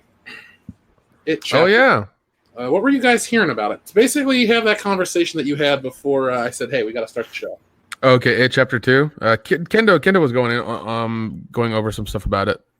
Yeah. So like the embargo on the reviews has been lifted, and so the reviews are out. I've read a few of them, the spoiler-free ones. Even though I mean, if I read this, I know what's going to happen in the story, unless somehow Pennywise wins. I got a feeling the story's going to go pretty much the way it has in the book and in the first movie. So essentially, the reviews are mixed to positive. Some of the complaints so far that I've read are it relies too much on flashbacks from the first movie, which if you've never watched the first movie and you're going to the second movie to get all the hype, you're going to need those. If you're a normal person, you've watched the first one already, you're just going to be like, it's just filler. But it also could, as Nick was pointing out, include scenes that we didn't see in the first movie of, the Losers Club interacting with each other. Some of it comment on the runtime, which is, I think, 2 hours and like 45 minutes. It's a long one, but if you sat through Infinity War and Endgame, you can handle it. So, yeah, and I mean, like, honestly, I loved the first one. I'm down for the second one being, longer, whatever. I have no problem with that. The trailers I've seen so far are great. The actors that they've gotten to portray the kids, I think, are spot on. They did an amazing job with that. And I mean, they took their time to make the second one. They didn't rush it out the next year. We've been waiting, with bated breath to watch the second one. And I mean, regardless, it's going to be a good time because it's going to be all of us together in a theater, watch this movie, having a good time.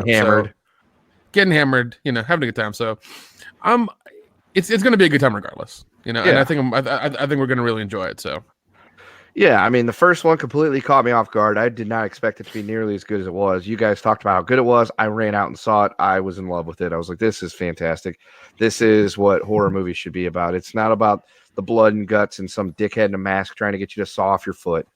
This is what it's supposed to be about. It's supposed to be a good story, a scary story, and have some scary elements that don't necessarily make you, afraid, but, enjoy. So I enjoyed it. The trailer so far, everything I've seen, I've nothing to make me think that it's not going to be as great as the first one. It's got a lot to do to be as great as the first one because the first one was really, really good. But we'll see what happens. Like Nick, you were saying, the Old Spice guy plays adult Mike Hanlon. So, yeah, which makes me happy. Like he's got a good role, and he's finally making it into mainstream movies. I know I've seen him in a couple of TV shows here and there, and on like single episodes, but. He's carving his way through. I'm happy to hear that. So I'm hoping it gives us great memes. Other things I read about the movie is that John Heater just completely was it John Heater or was that Napoleon? I don't know. Let me check real quick. Check the cast while I continue talking. Well, whoever it is that plays, I think the adult Richie Tozier. He's not Harry Anderson. May he rest in peace. What? Bill Hader. Bill Hader. Yeah, Bill Hader, apparently he knocks it out of the park and he steals the show. Ooh. I saw that numerous times, praising him and saying that he was the best part of the movie. So Yeah. Well, I mean, I'm glad James McAvoy is in it because I love that guy. He's damn amazing. So I'm on board with it. I'm on board with it regardless. I mean, the casting, like when in the trailer when they kept showing like the kids and the adult versions of them, and you saw the resemblance, I was like, damn, you guys really did your homework. This is ridiculous. So that gives me faith. More yeah, of that. Michael Myers 2018. yeah. Oh, God, dude. Jeez, that was a letdown. And I mean, they're making 2 movies back to back. Like that. That tells you something when they're going to be like, all right, we're going to make 2 more movies next to be the end of Michael Myers, but we're going to film them back to back and then release them like a year apart. They're going to rush it and do that. That tells you something there that it's not going to be that good because like 2018 was a honey dick entirely. Aren't we like reaching that point though with across all forms of entertainment? Like, Yeah. gaming kind of a honey dick. Music's been a honey dick for a decade. TV shows never get finished. Movies are now getting, being abandoned midway. It's weird to think like a channel like ours is more consistent than like a Disney property. Yeah. That's very, very true. That's very, very true. Talking about music being a honey dick. The other day, me and somebody were talking, and we brought up the year 2001. That's when I got out of high school, and we looked at the top songs of 2001, and of the top 100, I'm like, 90-something% of these songs suck, and that's kind of where we're at these days. Like, music for the most part completely blows. Yeah, I was watching some show where this guy was talking about rap now and like how like about how that's even gone downhill now. Like, there's a whole song where the guy says Versace like for 90% of the song. It's like that's the only word he says the whole time, and he's repeating it over and over again. I'm just like, what's going on? What is this? Well, that's where we're at nowadays. Like, there's no creativity in music.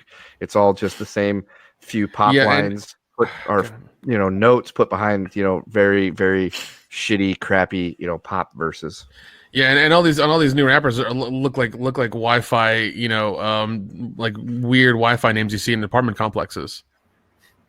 That's what they look like. I'm like, what Little Pump? What is who has that Wi-Fi? Who did that? Whose account is that? Yeah. Phil's Wi-Fi is I pooped a little. That doesn't surprise me. I'm surprised it's not Wilford Brimley. Yeah, made us. Yeah, I was just that'd be a little too meta. But yeah, no, it's like there's like music these days is just I can't think of any musical act with the exception of one that has come out in the last 20 years where I'm like, they're great. Yeah, exactly. I mean, that's why like most of my Spotify stuff is like 80s music. It's just like, okay, that's it. And like I'm not even on long car drives. I don't listen to music anymore. I've got audiobooks going because I'm just like, I can't listen to the same like 4 songs that I like that I think are good right now, for the next like 3 hours. It's gonna piss me off. I don't know. It's all repetitive. Yeah. I mean, yeah, it's just the way things are now. I think a lot of it is just people see somebody else make money and become famous, and they're like, oh, I'm gonna copy that, and then everybody copies that because everybody can copy it. And it's really easy. Yeah, when I'll just say this: when the seminal artist of this generation is Taylor Swift, that tells you everything you need to know about the state of music over the last decade or so. Jeez, you're not wrong. No, I'm not. Damn, man. Yeah, that's true. That's scary but true. That's right. I mean, we can sit and bitch about music, but realistically, it's everything, guys. No, it is. And I think, and also the thing with that now is everything's going to streaming, and all these companies are trying to grab, trying to like mark their lines in the sand of like, oh, this is ours. You stay over there. We'll stay over here, kind of thing. They're all trying to grab everything up, and once they saw Netflix do their thing and how successful they've been, and Hulu and Amazon, you have these other companies who are like, oh, we're gonna do the exact same thing, like 5 years after the fact.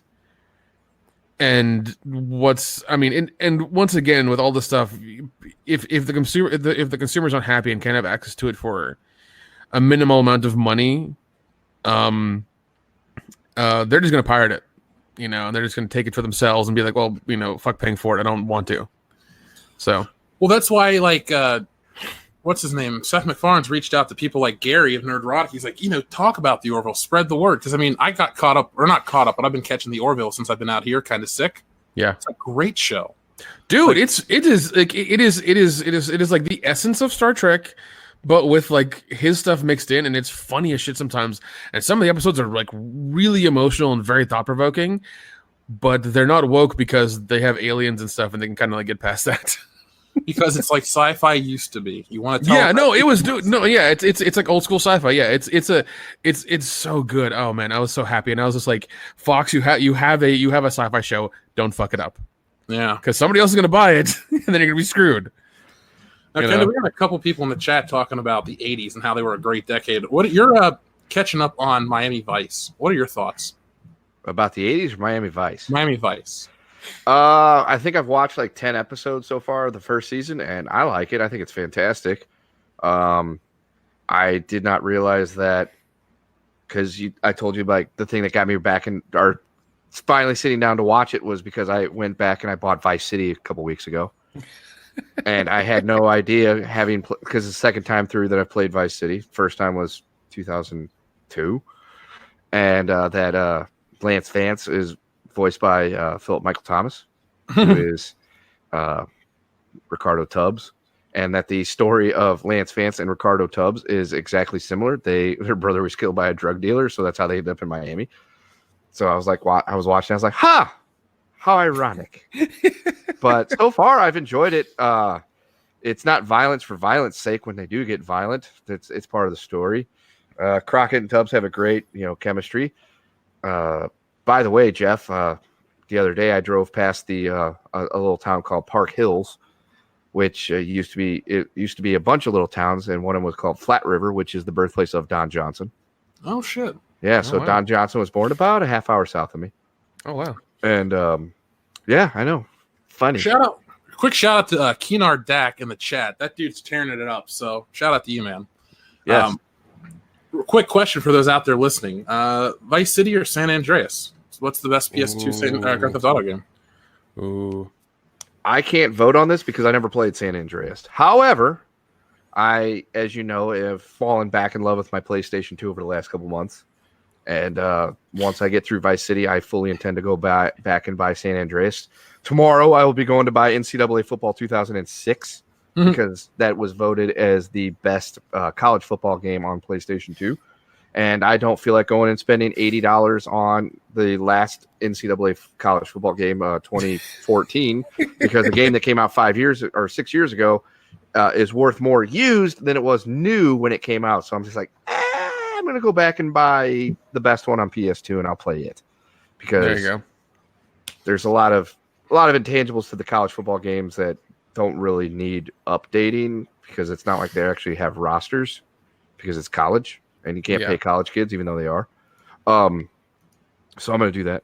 But I plan on going to get San Andreas shortly thereafter, as soon as I finish Vice City, Jeff, and then I'll finally be able to sit down and weigh in, and me and you can do something where we talk about a retrospective, San Andreas or Vice City. Looks like a lot of people are giving some love to San Andreas. David Hurd. Yeah, man. Yeah. Yeah, the first pilot episode of Miami Vice is amazing. It made me love I think the Phil Collins song "In the Air Tonight." Mm-hmm. It made me like that song because of the scene towards the end of the pilot is just them racing down the street, and he's calling his wife. He's like, I love you. I may not come home. No spoilers, bro. It's only been out for 35 years. Do what now? No spoilers, bro. It's only been out for 35 years. That's my bad. But that whole thing was just like the undertone of the song, and like the intensity of the scene and what they were doing. I was like, this is amazing. That song fits so well with that. It's ridiculous. Yeah. I think the thing that I'm really hooked on about the Miami Vice thing, not just my love of Vice City, but the fact that this happened while I was alive, but not really coherent enough of what's going on. I know as a kid, I can remember seeing like the Miami Vice, like the theme song and stuff. Cause I know as a kid, I probably had caught it. I don't know if my parents watched it or not, but just like watching it for the first time the other day, I'm like, holy shit, I remember this. I don't know how. I was, 6 when it went off the air, or 7. So apparently I had caught it at some point, but I'm kind of on one of those kicks. I'm going to go back and like relive the parts of the 80s that I was not old enough to remember. So that way I can like totally get like a vibe of like the 80s. Because I know that's like the nostalgia and the rage nowadays. And I lived through 70% of it, but I was, shitting my pants for most of it. So I don't really remember. Well, no, if you want to know about like, that time in Miami, watch, I think there's 2 documentaries called The Cocaine Cowboys. Yeah. And they are amazing documentaries. I think they're in 2 parts. And it's insane the stuff that went on. It is just absolutely insane. Yeah. And they're such good documentaries too, man. It's awesome. Yeah, I mean, I'm not really obsessed with the idea of the cocaine, Miami, scene of the 80s. I just kind of want to go back and experience some of the pop culture because the music, obviously, I've lived with it my whole life. But no, I mean, even the music in every show is like different and awesome. Like, they bring up like a new song or whatever. Like, I love that aspect of it as well. Like, it's just the marketing for that at that time is insane, and they did so good with it. Yeah. But the reason I ask you the question like that is because what from this decade is going to have that impact? I mean, we're going to have a lot of negative impact from this decade for sure. That's what's going to happen. And people are going to look back in this decade and be like, wow, they really tried, putting a lot of politics in movies, and that really sucks. Yeah, I was going to say, in terms of like when I mentioned how like music nothing's been good for like the last 2 decades, TV is kind of the same way. Like I'm trying to think of TV shows that have come out since, the year 2000 where I'm like, that was a good TV show. You can't really count like King of the Hill or anything like that because that started before that. But I mean, 2.5 Men for the 8 years before Charlie Sheen fucked off, though, that was great. That started in, I think, 2003. But even then, that only was good till, 2010 or 11. We're talking 8 years ago at this point. So I'm trying to think, and I'm racking my brain. Chat, please help me out. Of things that have come out, like just TV-wise since the year 2000, that I could sit there and say, that was a great and iconic show. I'm seeing a couple. We're seeing House. We're seeing Breaking Bad, Dexter. Okay, Breaking Bad and Sopranos. Dexter. Yeah. Well, no, Sopranos started in the 90s. Scrubs came out in 01. That counts. Scrubs came out in 01, so I'm counting that. I didn't really get into Scrubs. Well, it's a good show, so. Yeah, I didn't think so. Well, you should rewatch it. I don't want to. Well, you should. Oh, you go watch Grey's Anatomy then. Well, I will if I have 15 years extra. I wouldn't recommend it because I've never gotten into that either. No. Every female I talk to is either into Grey's Anatomy or like true crime podcasts. Like it's one or the other right now. It's really weird.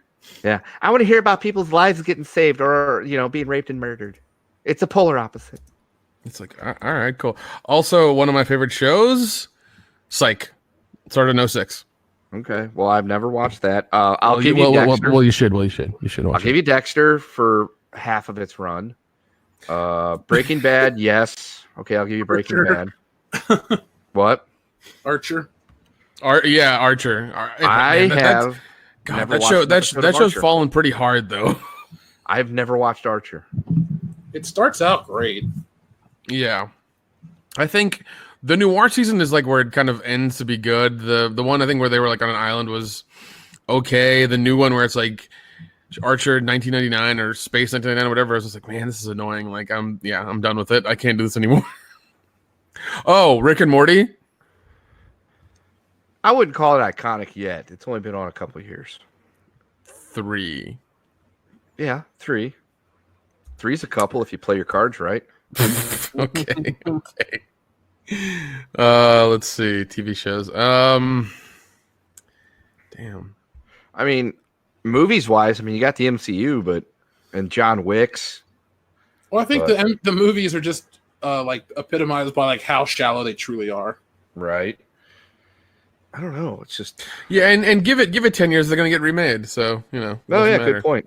John Wick the reboot. I can't wait. Instead of shooting people, he's giving out flowers and free healthcare. I would have enjoyed this week. Yeah.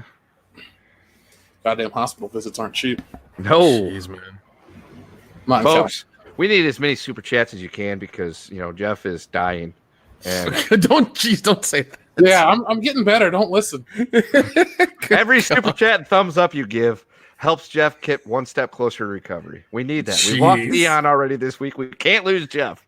Just thumbs up, please. I'm not gonna. I don't want to go to hell or something. Listen. Herpes simplex 10 will not kill you, although it'll make you really, really regret life. You won't die from it.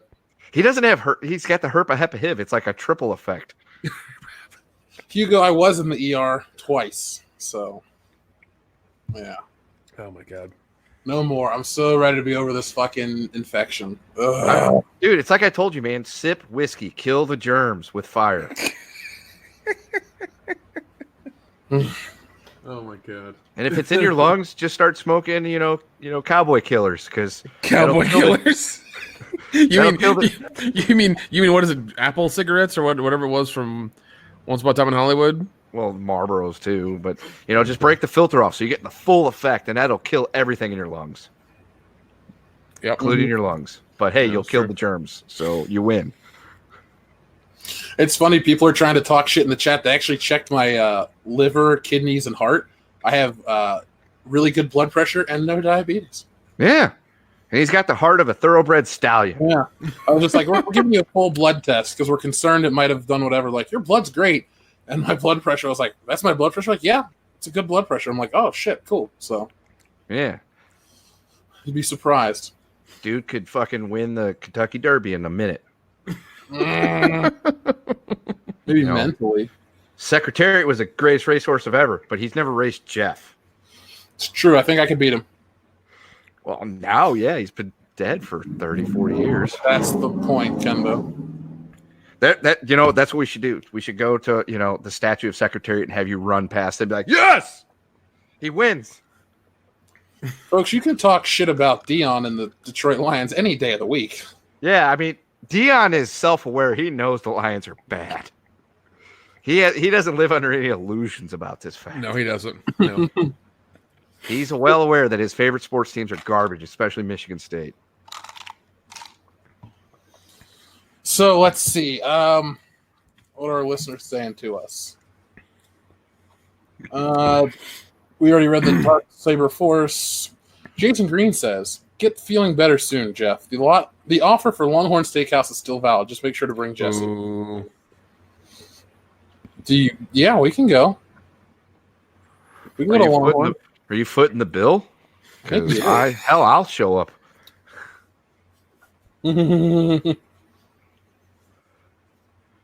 I mean, what do you guys get at Longhorn Steakhouse?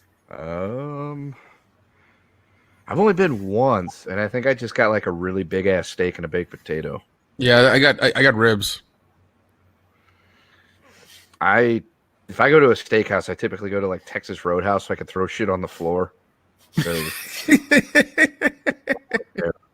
don't You like savage. They don't like it when you throw other stuff besides the peanut shells on the floor, but I didn't see. Well, a sign. they need to have a sign for that then, Jeez. Or I go to Outback because I always have gift cards for that place, and I could crush a bloomin' onion like nobody's business. Oh, jeez, those are, man. They're lethal, dude. You can before you know it, you've ripped through an entire bloomin' onion. Yeah.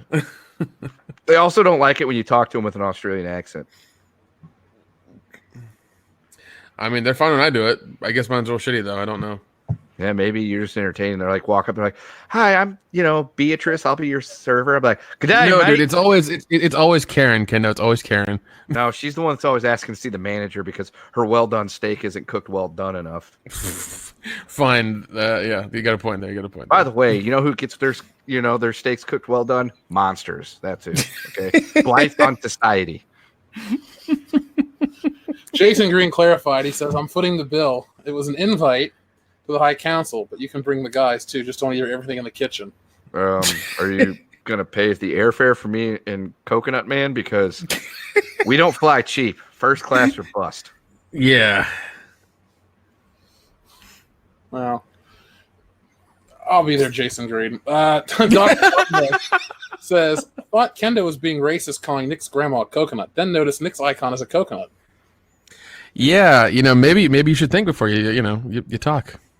Yeah, I mean, I refer to Nick as many different things. None of them ever are racist. They're usually just funny. Like, You know, when I called you Coconut, oh shit, what the Coconut Express?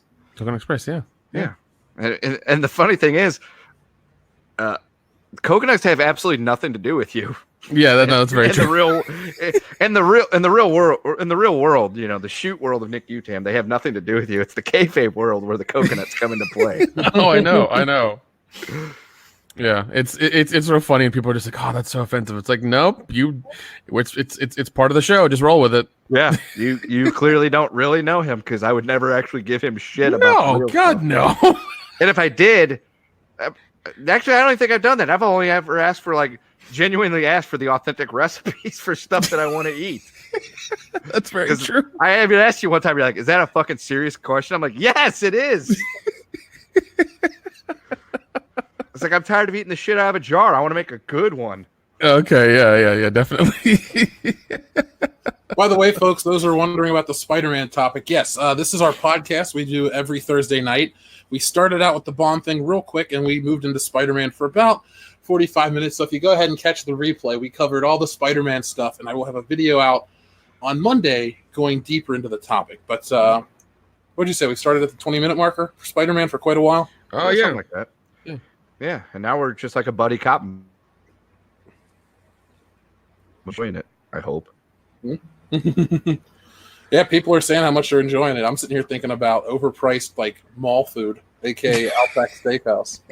Okay, well, one, Outback is not mall food, and two, what is the worst mall food you've ever had? And you can't some Sabaros. I was gonna say you can't say Sbarro because that wins every time. Okay, fine. Panda Express. What? Panda Express is all right. I will say this: Panda Express, I mean, is okay. Every time I eat there, it tastes really good, but then it makes my stomach hurt really bad. Yeah, so, I've had horrible experiences with Panda Express. I'm assuming they've just poisoned my food. They see you coming, it's like that fucking guy. We gotta put 2 scoops of MSG in there to really fuck with him. Oh, yeah, we don't want that. Trying to think. Iconic, some really good mall food that was just terrible. It's when you take Sbarro off the list, I mean, that really kind of destroys it. Yeah, that's, yeah. I was going to say, there was the mall that I worked at for a period of time at a Sears location way back in the day. The Chevy's was good for the most part. It was overpriced as shit. But they had a place that wasn't quite Chinese, but it wasn't quite Japanese. It was a teriyaki place. It depended on who was cooking, because if you went on the one day, you'd get something really good. But if you went on a different day where the guy clearly didn't give a shit, it was bad. You'd pay $10 for a teriyaki chicken and fried rice. That was just awful. Oh God.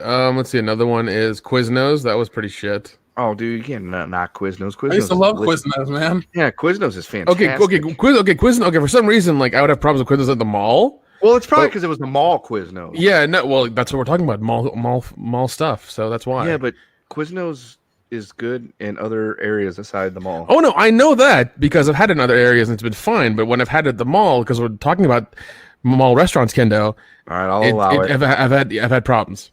All right, my objection is withdrawn. Yeah, that's what I thought, buddy.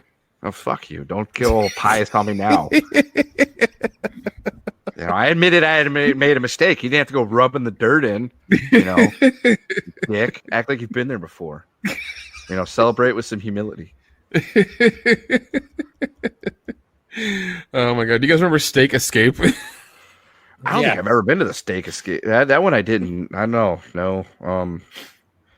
I've never been to Noodles and Company, but that seems popular at malls. Yeah, it's okay. I used to live across the street from one. Yeah, they're right. Trying to think, folks. Give us some mall food. Jimmy John's. I don't know if that really counts as mall food. Charlie's East Coast stuff. Oh God, dude, jeez. I can tell you the most expensive sandwich I ever bought was from the Earl of Sandwich at the Newark Airport. How much? I think it was $12. Damn. Yeah, because they had 2 sandwiches that were really good. Just the original was fucking fantastic, but I also really like their caprese, which is just mozzarella, tomato, basil. I would get 2. Yeah. I'd get the original and I'd eat that while I was at the airport, and then I'd get the Caprice and take that on the plane. So when I was flying to England for 7 hours, I could have a nice sandwich on the plane, along with my little airplane booze bottles I snuck in on a plastic bag, which it's not really sneaking in. You're allowed to do that. The flight attendants frown at you, though, if they see you drinking booze you brought with you. Yeah, because they want you to pay $20 for the same size bottle. Yeah, and I'm not going to. I bought it for $1 at the dirt cheap, so I'm happy. Yeah, man. Yeah. Oh, well. Arby's. Ugh. Yeah, dude. Jeez. There was a time where like going to Arby's wasn't a big deal. I would go, but the last several times I've gone to Arby's, I felt like I've been overcharged, and it's made me feel like shit. But in St. Louis, they got this great place called the Lion's Choice, which is medium rare roast beef sliced to perfection with amazing seasoning salt on it, and Lion's Choice wipes its ass with Arby's. When you guys show up in here, I'm taking you to the Lion's Choice. Lemon face, ha, Lion's Choice. Rah! You know, it's funny. For going up against EFAP, we've been kicking ass though, pretty much tonight. Good. What a good night for us. Fantastic. We got our WCBS regulars. I would like to think in many arenas we are better than the EFAP. I think technically I'm in the icon for it. Oh, good. I wish I had more energy to do both shows, but I don't. I'm just one man. Yeah, well, maybe if you got the damn door fixed, you'd get your rent, and you would be able to, get your health back in order. I am a good woman. You are a good man. I personally don't understand why Peter didn't just nail that chick across the hall. She wanted it. Oh, Ursula? Yeah. Well, that's what we can talk about. Spider-Man and his dick-giving abilities. Yeah. So, like, movie Spidey only's got eyes for Mary Jane, but, he went after Gwen Stacy in the amazing ones, right? And he kind of, he used her to get back at Mary Jane in Spider-Man 3, but I think he could have totally nailed that chick, especially the part where she's making him cookies while he's on the phone.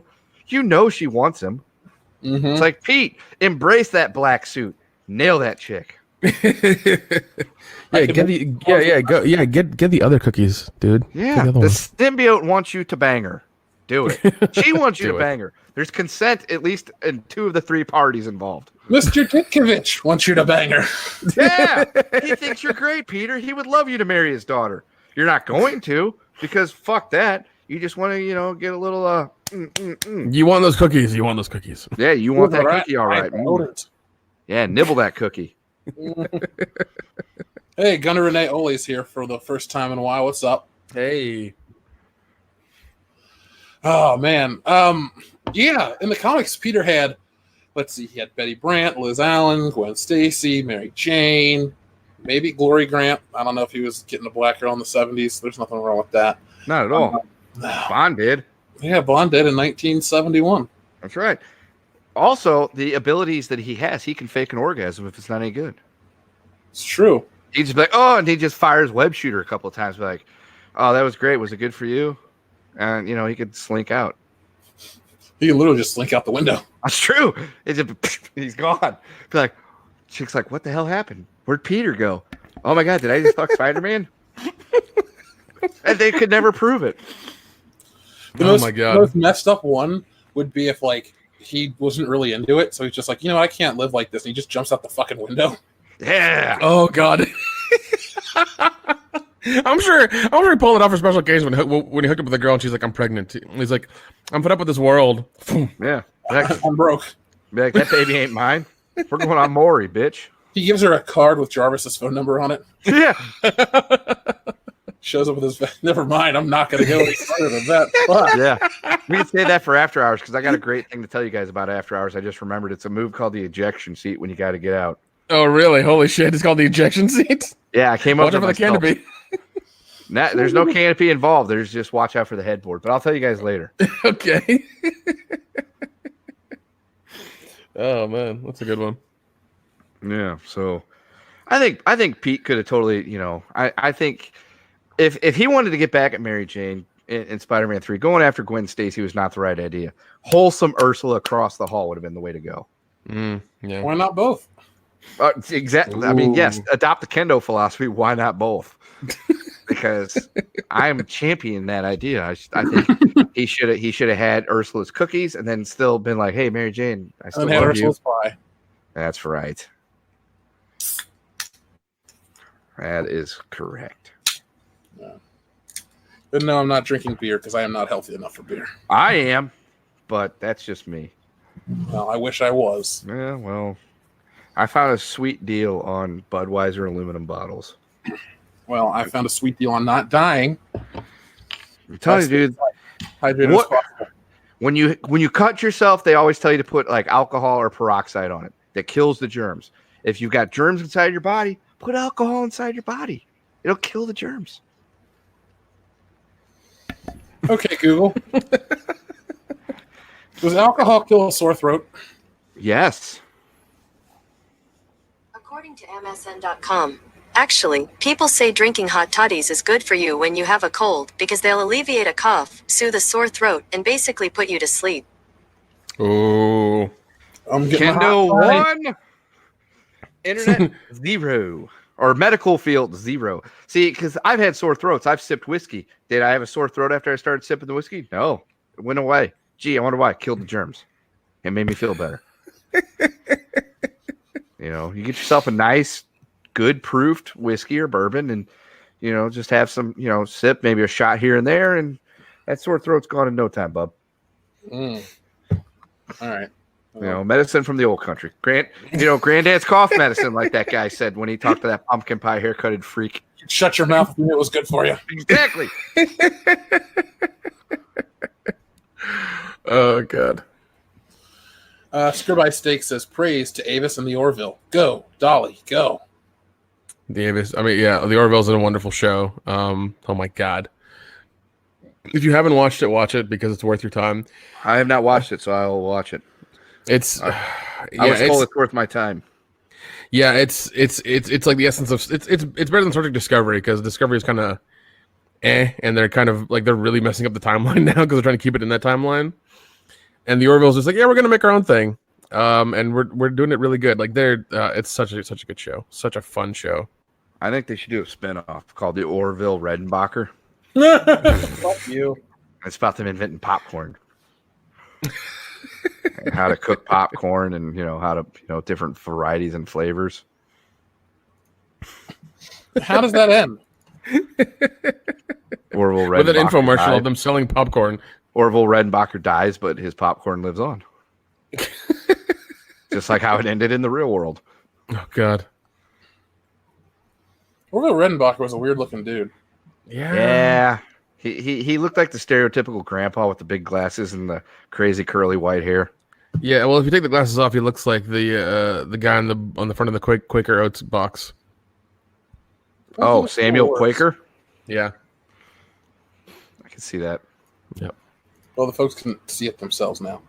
You could pull up a picture of Orville Redenbacher. There he is. I love this new feature. Dude, God, he looks kind of creepy. I was gonna say the one in the lower left corner looks like an old woman. Or Velia Redenbacher. Hey, that's his wife, all right? I thought this was Jimmy Carter. Jimmy Somehow Carter. someone's going to find this offensive. 39th President of the United States. Yeah, watch us get flagged for making fun of fucking Jimmy Carter for like a split second. Like, you equated him to some other old white guy. Like, sorry. Well, I mean, know, isn't that kind of different. par for course now? Everybody hates like old white guys. So Well, except Jimmy Carter because, he builds houses for that man's a saint. He had brain cancer and all of a sudden he didn't. Yeah, and his brother Billy made beer. And Yeah. Mr. Rogers is pretty all right in my book. Yeah. Oh yeah, dude, you can never say an ill word about Fred Rogers. That guy was fantastic. Yeah. That Tom Hanks trailer, man. Whew. Can't wait. Yeah, dude, I watched that the documentary about it. It hit me in the feels, and I don't get that very often. But I was like, God damn it, this guy was great. And Tom Hanks is going to embody that like 100% and do an amazing job with it. Dude, the second they approached him, he was like giddy like a fucking kid on Christmas Eve. He was probably like excited as shit. He's like, dude, I get to play fucking Fred Rogers, dude. Oh man, yeah, it's Tom Hanks, man. It's Tom Hanks. He's awesome. Yeah, R.I.P. That's like Fred one of Rogers, the dead actors 16 I'd love years. to meet out here. Do what now? That's one of the actors I'd like to meet out here. Oh, dude, I'm sure. I hope he'd be wonderful in person. I would like to think that he seems like a nice guy. Yeah, but we do. You know what documentary we really need? The Bob Ross documentary. Yeah, Okay. I could see that. We should just make it ourselves. I'll wear a starring, pro wig and paint stuff. starring Jeff as Bob Ross. I can see that. I'm behind it. And Dion as the fucking paint palette. The paper. This is why we need our skit show. Dumb shit like this. I know. Yeah. We'll get 1 million. Seriously. views. Put one in chat if you would love to see a sketch show, or at least a sketch where Dion plays the paint palette and Jeff is playing Bob Ross, and Nick's directing it, and I'll be the canvas. Are you just a white T-shirt? Yeah, I'm just standing there it's just me in a white T-shirt and you're just painting on me. This sounds questionable. Dude, we could just fucking shoot this at Horror Round. It'd like literally take 5 minutes. That's true. It would. It really would. We just have Dion sitting there with paint splotches all over him, and Jeff in like a fro wig, just painting me in a white T-shirt, just standing there as an easel. We could do this. We just need to get some finger paints from Walmart. We'll be all right. Yeah, because I'm not saying that we're gonna go all out. I just want to see the part where Jeff mixes colors on Dion and then paints it on you. Yeah. Here's the question: Yeah, Are we gonna sell it like, where they don't even realize that like Dion's alive? He just sits there. We just play it off. No, he can just be like like he has a shirt on. He's drinking a beer, getting drunk, and you're just like putting like little squirts of paint on his shirt or him, and you're just like mixing colors and then putting on Kendo's shirt. Like that's all it is the whole time. We're having a conversation, just talking about bullshit, and you're actually painting something on Kendo. Yeah, dude, we could do this for like $20. We need a white T-shirt, some tape to tape my shirt back as tight as possible. So obviously that like when he goes to brush on it, it doesn't like pull the shirt. A few dollars for some cheap ass paints and a brush, and there we go. We just get Dion as the palette. Jeff just holds him in a weird way. I don't know how he would pull that one off. I guess he has to sit on his lap. I don't know. Just have him like sitting in a chair next to you. That's it. That's all. Yeah, it could work. Yeah, and like a bar stool or something. That's it. Yeah. I think this would work fantastically. I can't see how this could not be entertaining, dude. It would be so weird, but I'm sure everybody would watch it because it would just be ridiculous. Because that's where the real success comes. If we're doing shit to make each other and ourselves laugh, people are gonna laugh at it too. Because I would like to think that we're pretty funny guys. Mm-hmm. Oh, definitely. So wild and crazy. That's right. Wild and crazy kids. That was a good show. Yeah. It was a weird show. Like it was always a competition for everything for some reason. And it was like the weirdest stuff they would do. I mean, it was an interesting show for sure. Yeah. And folks, if you want to see these sketches of us, go ahead and pre-order the season 1 of our sketch comedy show. 6 installments of $29.99.99. And we'll make it happen. I can't wait. I really hope there's somebody out there that's willing to pay $18,000 to pre-order our show. Yeah, it's called an Amazon. They'll just buy our show outright. Listen. Call Elon Musk. He needs to get his VOD network up and running. Hail Thud. Yeah, bring that back. I would like to think for $18,000 we could shoot an entire season of a sketch comedy show. Probably. Yeah. Just call Elon and be like, "Yo, dude, you're gonna have space internet here soon with lasers and shit. You need to have your own VOD network to make ads for, so you can make some money." Okay, just throwing it out there. Yeah, good original content from people. I'm willing to sell ad space to Elon Musk. Yeah. Like, how much you guys charge for an ad? $25,000 for 10 seconds. Really? Wow, that seems like a high rate. Well, you can afford it. We price based on what you can afford. We're a special service like that. Oh man, no, yeah, because he needs more ways to make more money. Why not? Yeah, getting to Mars is expensive. Damn it. That's right. And I would like to think that we could help him get there. Yeah, Little because ingenuity I and know him and Bezos are in like a space war right now. Well, good. Maybe we could get on the right side of the pissing contest between the two of them. Oh yeah. Why not, man? Why not? Why not make some money on the side too while we're at it? You know? Yeah, I'm not gonna complain about any of that. Yeah, man. I'm never going to complain about making money unless I'm doing it legitimately like I do in my day job. I don't like that. I like making money that way, but, entertainment-wise, I would love to make money that way. Let's see. We got quite a few super chats that rolled in before we went on our tangent. Fantastic. Yeah, the show went from, are we almost done? To, goddamn, this is funny. That's usually what happens. We always get on a have a good time. We just go like we just lean into it. It just happens. It's like when we're in person or we're on the machines here. We're always having a good time together. That is true. Healthy Man, which is one of our longest listeners, he says, fake ass fans care about Spider-Man leaving the MCU. Hope you feel better and review Venom for God's sake. It's coming, bud. It's coming. It'll happen. One of these days, Healthy Man. One of these days. Probably within the next month. Yeah. Pow! Boom! Straight to the moon. Thought from the Batcave says, always good hearing you guys. I needed this at this time. I'm sorry I butchered that. I'm a little sick, but thoughts from the Batcave. When you need us, we'll always be here. Thursday night, 8:30 p.m. Eastern Standard Time. Yeah. I would like to think, and it makes me feel good to know that we positively impact people's days and evenings, that for the few hours that you get to, listen into essentially what is a regular conversation between us brings you enjoyment. Definitely. I'm hearing we should do a drunk commentary for Venom. I would like to watch it and actually see it first without getting intoxicated so I can actually make a judgment call on the movie. Because if I'm getting drunk while I'm seeing the movie, one of two things is going to happen. Either I'm going to find it the most boring piece of shit in the world because I'm distracted, with other things because I'm drunk and my, brain goes crazy. Or I'm going to think it's one of the greatest films of all time and should win Academy Awards because I'm enjoying it so much because I'm drunk. So let's watch it sober first. Mm-hmm. If anything, if they want to, if they want us to really suffer during a drunk commentary, they'll make us watch like Amazing 1 or 2. Those suck. The way we play the drinking game, we couldn't do 2 movies, but we could do Amazing Spider-Man 2. Is that the shittier of the 2? Yes. God damn it! I think I remember getting because I remember one time we had a patron request Amazing 1 and 2 because he was at that tier he could do that, and I missed out on Amazing 1 because I was doing something, but I got home just in time because you guys waited for me to get home for Amazing 2, and I really wish you hadn't. I think it was our buddy Justin. It's true, Justin Beck, big shout out. Mm-hmm.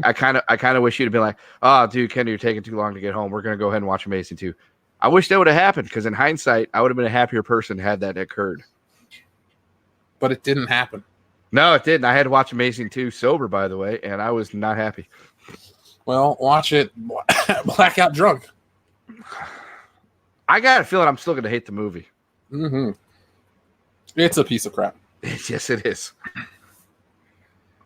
Watch Geely drunk and glue sniffing. Ooh.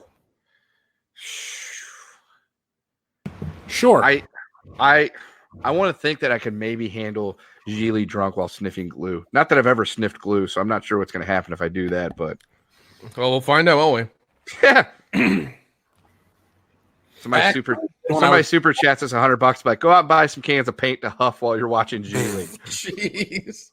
Like, damn it. That's when you need Postmates. Just have them go get the paint for you and then bring it to your house. Wow. Like, here's your extra large can of Rust-Oleum high gloss. Enjoy. Oh yeah, that's stuff. Let's see. Thoughts from the Batcave. Thank you very much. The Illinois apologist says, the Boondock? What about the Boondocks? Like Boondock Saints? No, it's a cartoon show. Oh. Yeah. Test just works best. God damn it, OP dog. Jeez. Dark Saber Force says, it's all Jesse's fault. I am rather sick. You can blame Jesse Milestone. Jeez. I got a couple thoughts on the matter, but I'm going to save them for myself and or after hours. After hours works just fine. We12783 says, Jeff, I'm not dead yet. I'm getting better. I feel happy. Kendo. No, he isn't. Dunk on the head. Yeah, that's fuck. What is that? That's Monty Python and the Holy Grail. Yeah. Bring out your dead. He's not really dead. But he's gonna be dead soon. I'm getting better. Thunk. Yeah, that's what it is. What a great fucking movie. Let's see. Thunder Robots. Thank you very much. He says, it too will never end It too will end with an about to win. When one of the characters says, I called for backup. It looks up as we hear proton packs and roll credits. Then Ghostbusters 2020 begins with its ending. I'm not going to be mad at that at all if that happens. No, I'm 100% on board with that one. If you, that sounds amazing. Why would you say that that'd be a bad thing? Yeah, I would like to think that the Ghostbusters could, bust an intergalactic alien demon thing. Yeah. Why the fuck not? Yeah, dude. Why? Yeah. I mean, did you see 2016? They can't go any lower. They can only go up from there. Hopefully. Yeah. I mean, they killed Vigo, and he was a Carpathian. Yeah. Well, he was suffering from Carpathian kitten syndrome. That's why he's missing his kitten. That's true. And they made the Statue of Liberty walk with a fucking Nintendo pad. So yeah, and some goo. Yeah, they had some magical goo, and that Janos, was covered in because he was covered in goo. And they had that big fuck clobbering Nintendo joystick thing that they made the Statue of Liberty walk in. And so, I mean, she's tough. She's a Harvard chick. So I would like to think that the Ghostbusters could, zap Pennywise if they had to. Yeah, if you can make the Statue of Liberty walk with like backpacks of goo with a fuck clobbering Nintendo controller, you can kill Pennywise real quick, or at least hurt him real bad. Yeah, he ain't got shit on a fucking unlicensed nuclear reactor. That's true. Well, proton accelerator, whatever, same shit, different day. Sure, why not?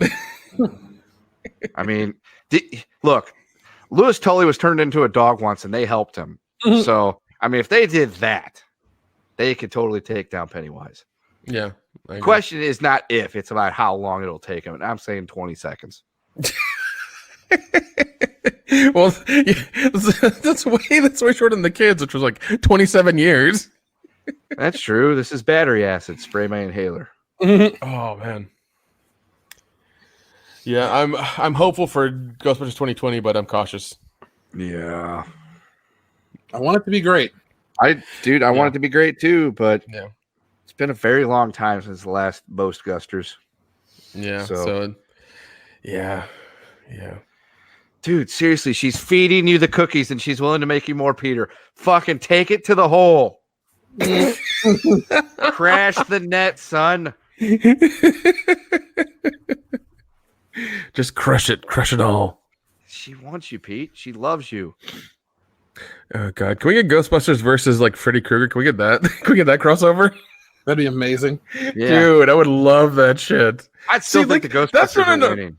Oh well, the thing is that that's the kind of movies we need. We need really ridiculous crossovers, because imagine if they announced a 30-second trailer for Ghostbusters versus Freddy Krueger, and it was real. You would shit your pants. You'd be like, when is it coming out, and when can I buy tickets? You'd want to know immediately. The most violent word he could say is bitch, though. I think he could manage with that one. So he would just be Scary Terry? Pretty much, bitch. Dude, Betty Brant wants you now, Peter. Fucking crash the net. Put the biscuit in the basket. I mean, she looks really roll tide in that haircut. Take it. She's giving it to you. Take it, son. Take it. Oh, my God. I got a question, Jeff. What's up? You're not Jeff. Oh, sorry. Yeah, shoot. So, all right. Peter Parker, his DNA has been spliced because he got bit by the radioactive spider, right? Mm-hmm. So, theoretically, if he knocks a woman up, his kid should get some kind of that, stuff, right? Yeah. So couldn't he have like a spider kid? He does in one of the alternate books. Oh, fantastic! So it's like a spider baby. It's got the body of a spider, but the mind of a baby. No. Oh, It's a girl named Mayday Parker. Mayday, like the chick from the Bond movie. Same haircut. Oh, Fantastic. No, but there's Interesting. an alternate comic book where Mary Jane dies of cancer from Peter's radioactive sperm. I mean, I can see that happening because I shouldn't radiation. laugh at that. I shouldn't laugh at that at all. No, but I mean, it's true because like you get hit with radiation, like you get radiation poisoning, and his DNA is radioactive because he got bit by the radioactive spider. So theoretically, his sperm should be radioactive. It's just like Clark Kent, as the prophet Brody told us that if he blew a load inside what's her name, it should blow out of her like a shotgun. Yeah. So I would like to think the same thing because only Wonder Woman has the womb that can handle Spider-Man's seed or Superman's seed. Well, Spider-Man too. Maybe she could have 2 kids, one from each universe. Oh my God. What if that happens? First she had Spider-Man, then she had Superman. Holy shit! Talk about a crossover event. Spider-Man She is the crossover. Yes, Spider-Man versus Superman for the custody of Dominic. Oh. It's a court case and a weird comic book at the same time. Yeah, and it culminates with a ladder match at WrestleMania. Dude. They both have an advantage. Superman can fly up there and get the briefcase with the custody papers faster than a speeding bullet. But Dude. Spider-Man, he's got the web sling. He could grab it and try to snatch it off there. All of this sounds ridiculous and wonderful. WWE, if you were down listening, for it. if you were listening and you want your shit to be good and to beat AEW, which you won't, book this shit.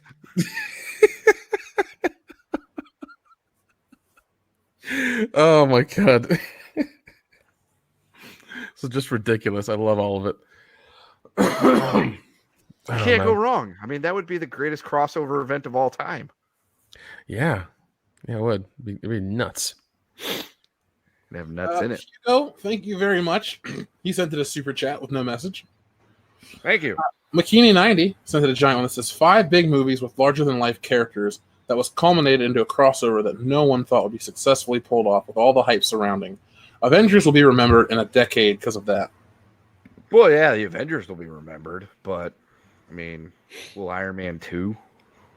Or Thor Dark World? Yeah. Or Captain Marvel. Yeah. Or Iron Man 3? yeah.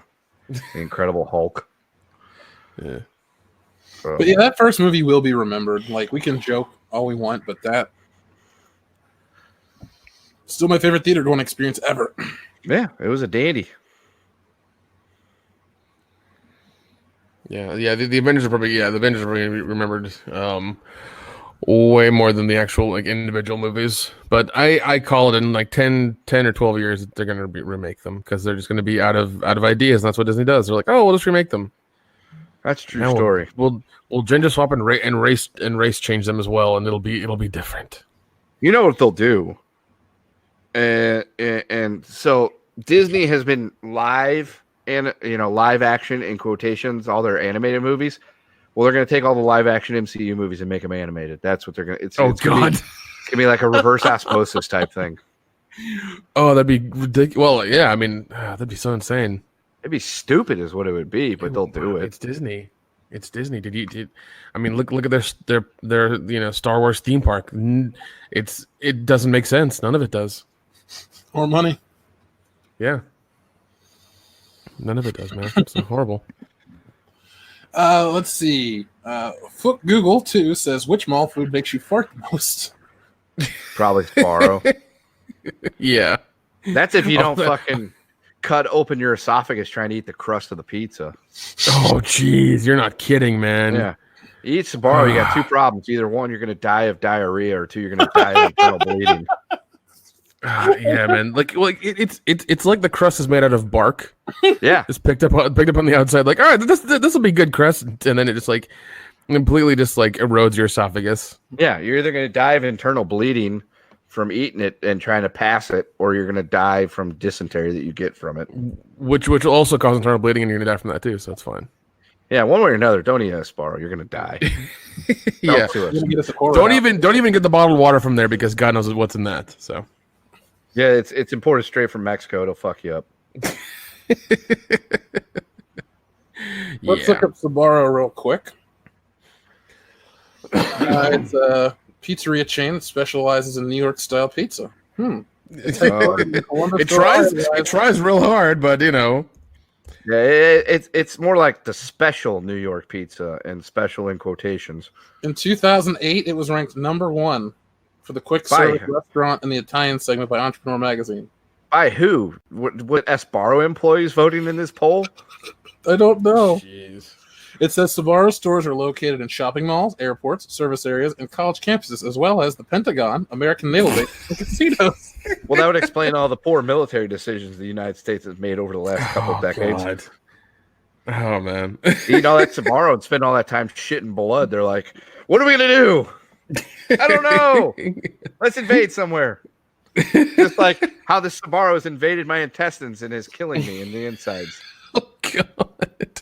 You know who the creator of Sbarro is? Jeff Sbarro. Gennaro Sbarro.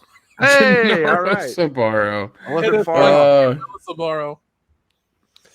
Sbarro. Geez, let's see. I'm wondering. Let's see. Do they have a stock price or symbol? Is that a thing that can happen? I'm just Their symbol is a piece of broken glass inside of a pizza crust. No, they don't. Apparently, okay. Good, because Jeez. their stock price would probably be like a penny stock. Oh God. Bad news. There's none in Indianapolis.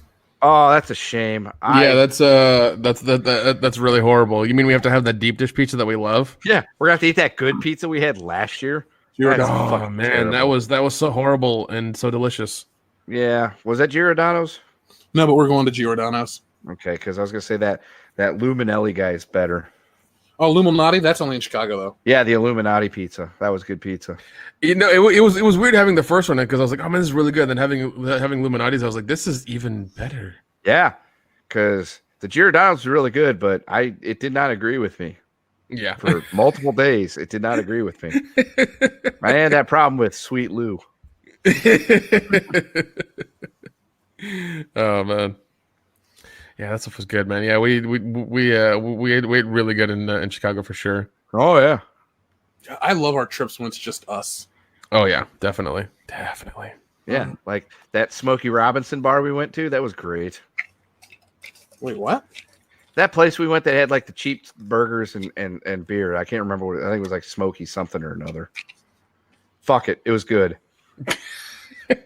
Oh, we met with Jesse and Anna. Well, Jesse just went with us.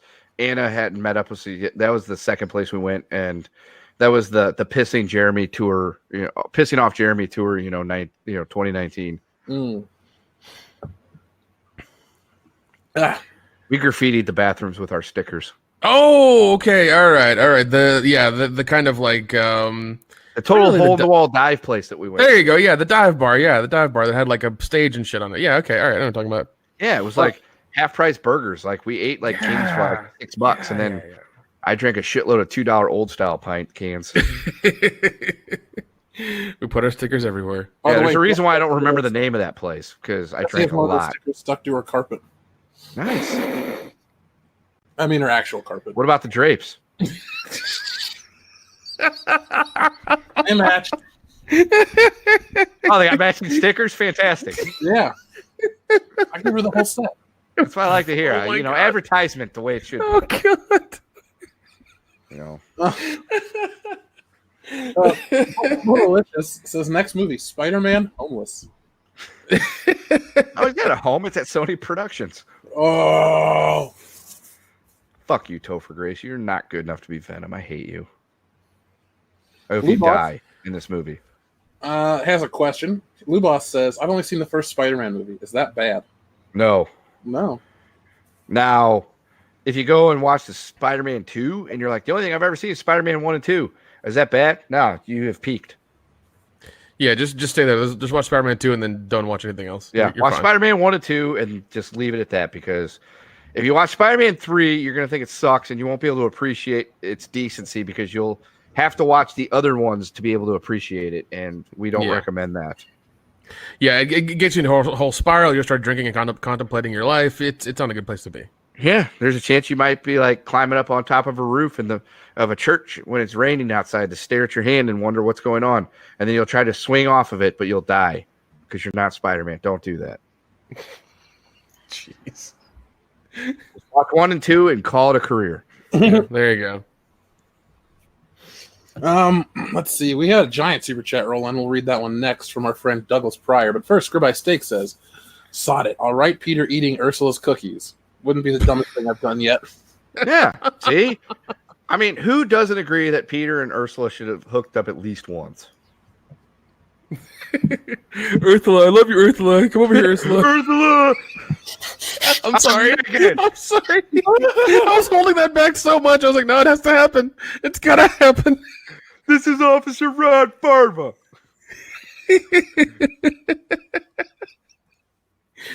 That movie is like what, almost I think 15 or 20 years old. It still holds up. It's 20 years old. It came out in 2001. 2001. So yeah, it still holds up.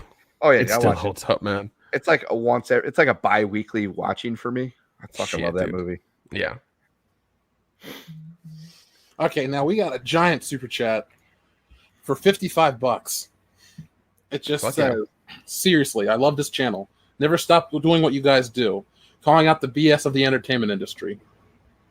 We won't, sir. We will continue to call out the BS of the entertainment industry, and we'll continue to BS with each other for your own entertainment and talk about huffing paint and watching G.Lee.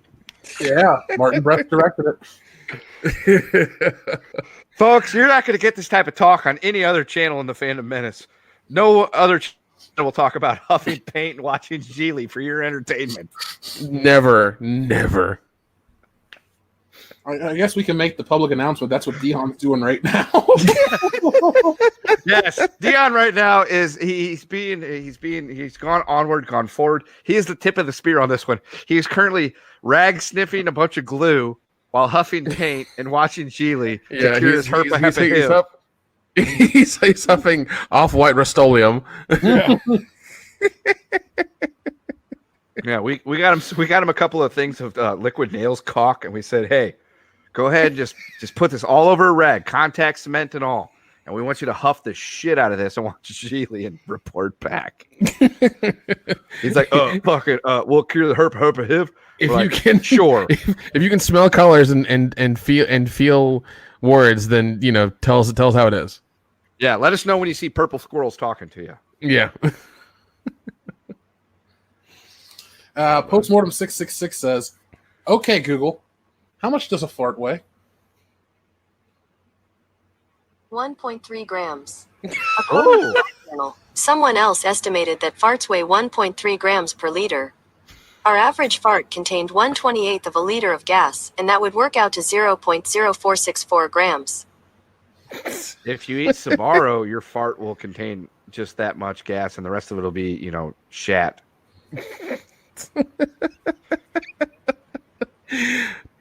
We're answering the important questions on this podcast, people. Yeah, folks. When you fart, there are minuscule poop particles that come blowing out. Just so you know. Oh man. Ah, jeez. So this went from an episode where we only had like an hour of stuff to talk about to I'm like, this is one of my favorites of the month. Yeah. This beat the shit out of the last episode that beat the shit out of the Steve Harvey episode. Yes, we have consistently beat the shit out of the Steve Harvey episode every week since 2017. That's right. This episode, Steve Harvey episode couldn't carry the fucking jock for this episode. No, man. Wow. We had a pretty good turnout, too. Yeah. I would like to think we educated people at least. I mean, there's plenty of takeaways, folks, from this episode. I mean, you learned how much farts weigh. You learned about the herpa-hepa-hiv that Dion has. You learned about glue sniffing. You learned about huffing paint to watch G.Lee. There's all sorts of great lessons that could come from this episode. All of life's lessons are learned from world-class bullshitters each Thursday night. Let us in. Let us be the teachers and the controllers and the guidance that you need to make decisions. Really super important ones in your daily life. We are the dreamers of dreams. Yeah.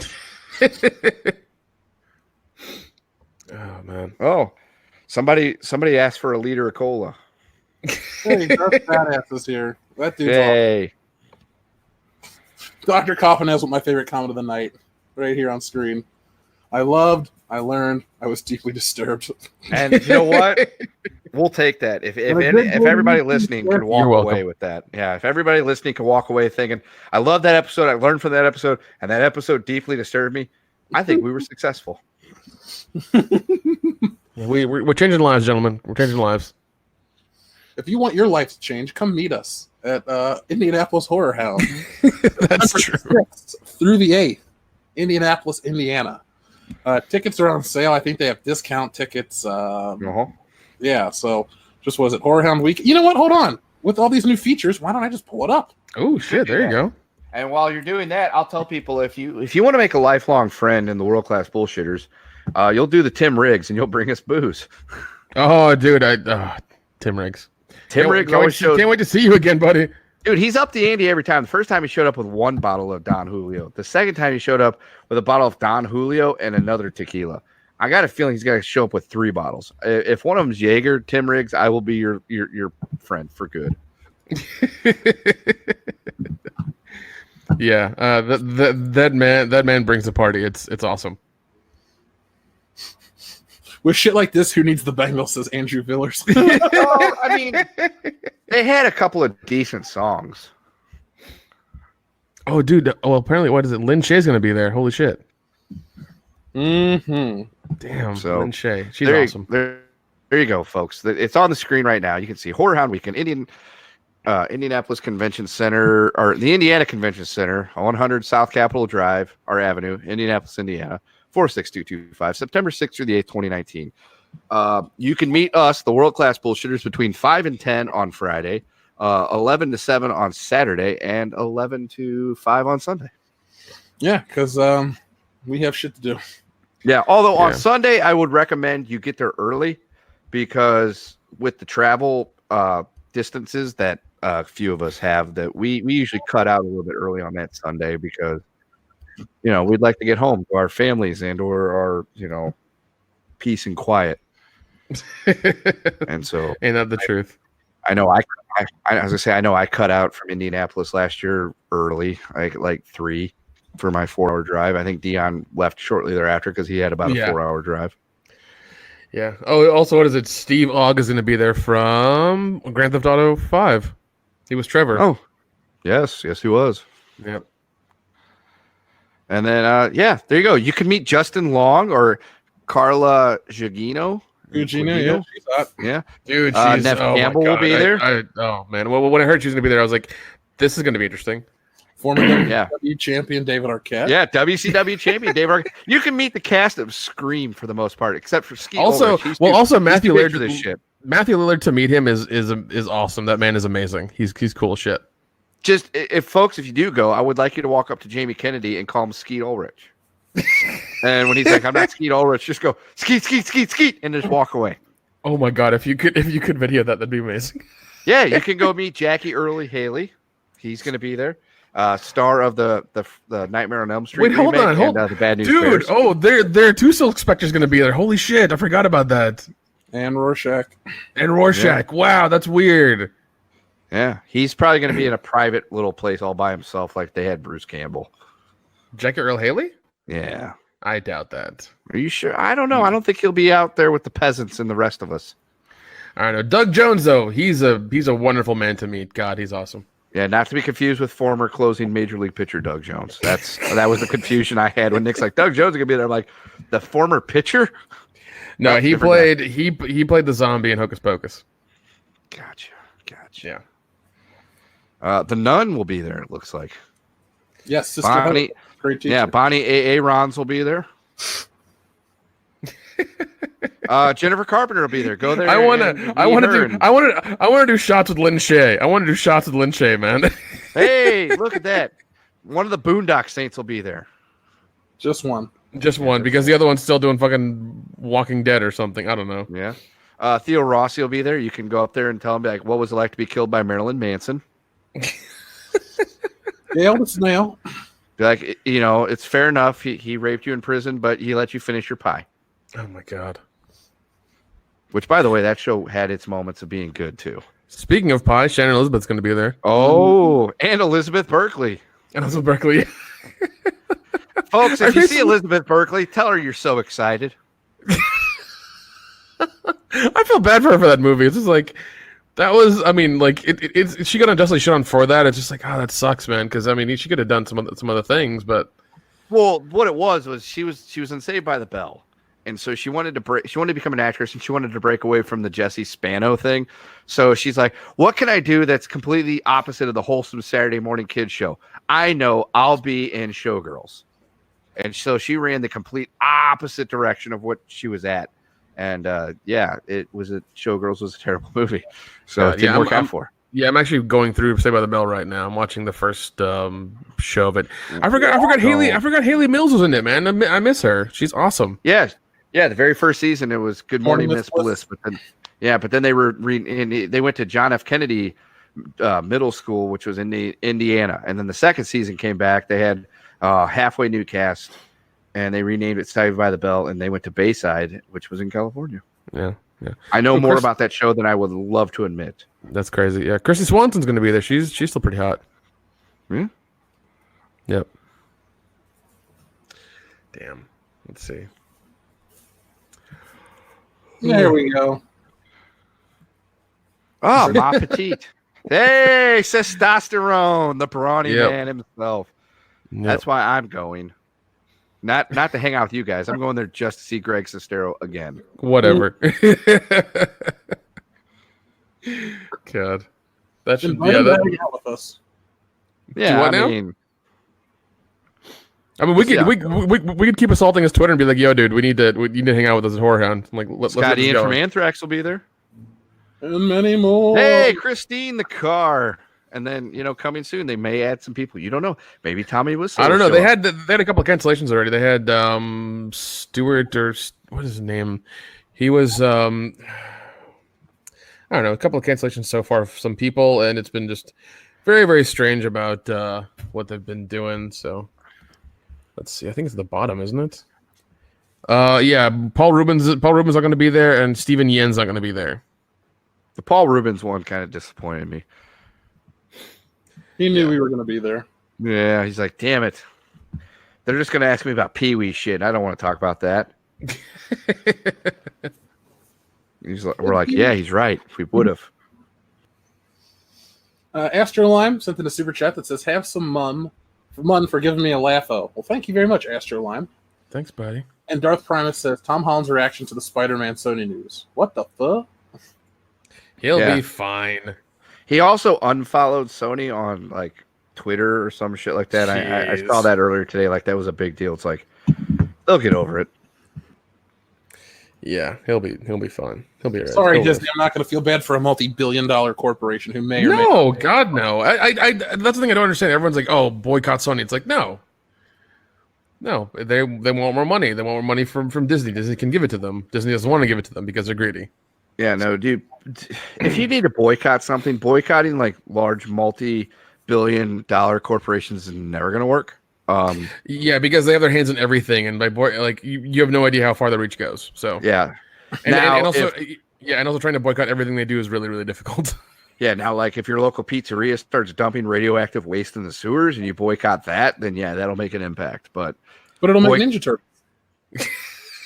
Theoretically, if it's the right type of ooze.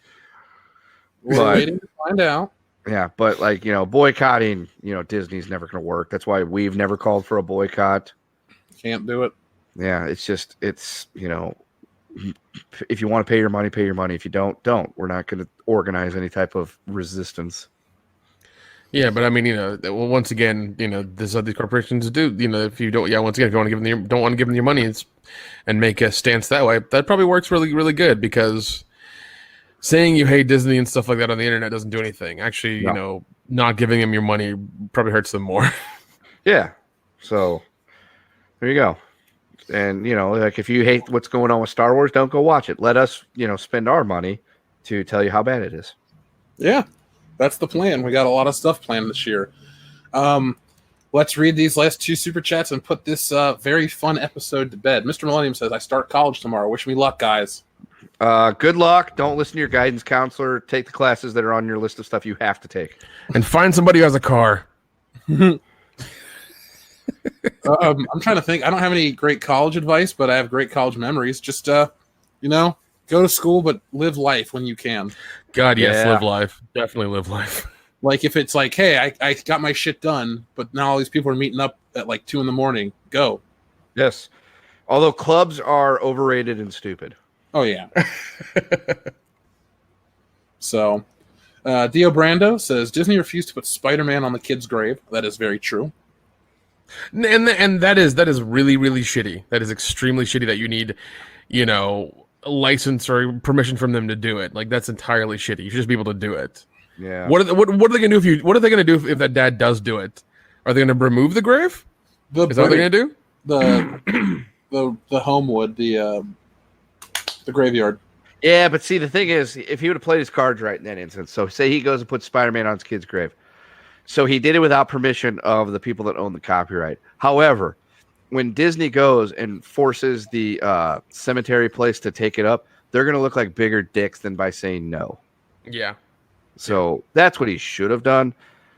Remember, it's easier to ask for forgiveness than ask for permission. Than permission, yep. That's very true. Yeah, so just go right now. Just go put Spider-Man all over everybody's grave, and when Disney has them taken off, they'll look like assholes. Well, Dead Jeremy gave $1, so thank you very much, Dead Jeremy. So, could I describe Cecil's unmasked face? It had 2 eyes. There was a nose, some teeth, some blubber, some hair, yeah, some pizza grease, and a great big bushy beard. all muck. Crusty jugglers.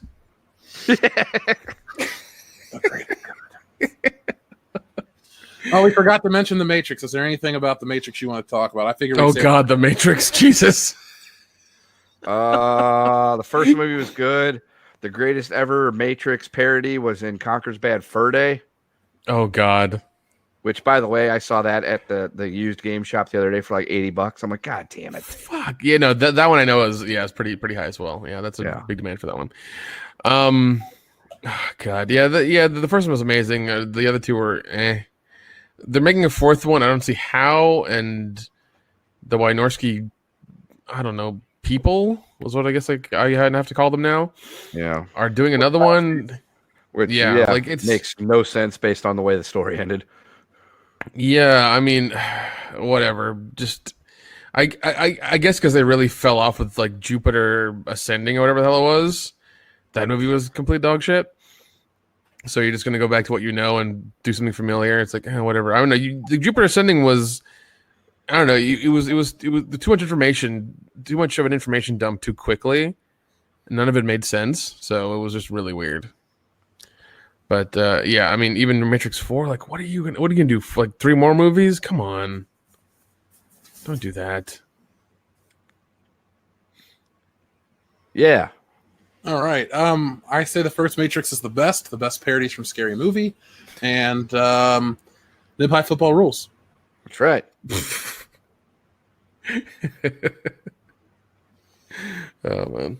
All right. So Nick, plug your channel. All right. Well, ladies and gentlemen, I run my own channel called Real Independent Productions. With 2 E's because Film Pun. Every Friday, I do. Me and my good friend Scotty do a drunk podcast called Scary Drunk, where we get drunk and talk about horror movies. We put one out every Friday around noon. Hopefully, if I can remember to, or just sober up enough to remember. Subscribe to my channel. Give it a like. Give it a thumbs up. Give it a share. We are on Facebook, Instagram, and Twitter. Also, another thing I need to talk about real quick. I shot the second day of my short film this last Friday, which turned kind of into a shit show. But with the help of my friends and my crew, I actually shot something that I think is actually going to be good. I'd like to thank my co-worker and sound guy, Justin Smith. Richard Tanner, because he was there and helped me out. Another actor that came by, Eric Poe from Wages of Sin. And my other actor, Sharuk Jawani, as well, who was my main actor for the whole short. Thank all of you for that, because that day could have turned into shit, but we actually made something that was good. So thank you. Shout out to Logan Michael. He finally made it to the show. Hey. Kendo, you don't have a channel. Is there anything you want to say about the Kansas City Chiefs? The football season starts in a couple weeks. So optimistic based on how last year went, but not holding my breath because it's still the Chiefs. Okay. But then again, I said that about the Blues and it worked out. So we'll see what happens. Yeah. All right, folks. So this has been World Class Bullshitters, episode 186. Every Thursday night, we take a dump on the world of pop culture. If you enjoyed this video, make sure you give it a thumbs up and share it all over social media. That's how we know that you liked it. My voice has been shot for most of the night, so hopefully I wasn't too unbearable to listen to, but I wanted to be back. I had to be back.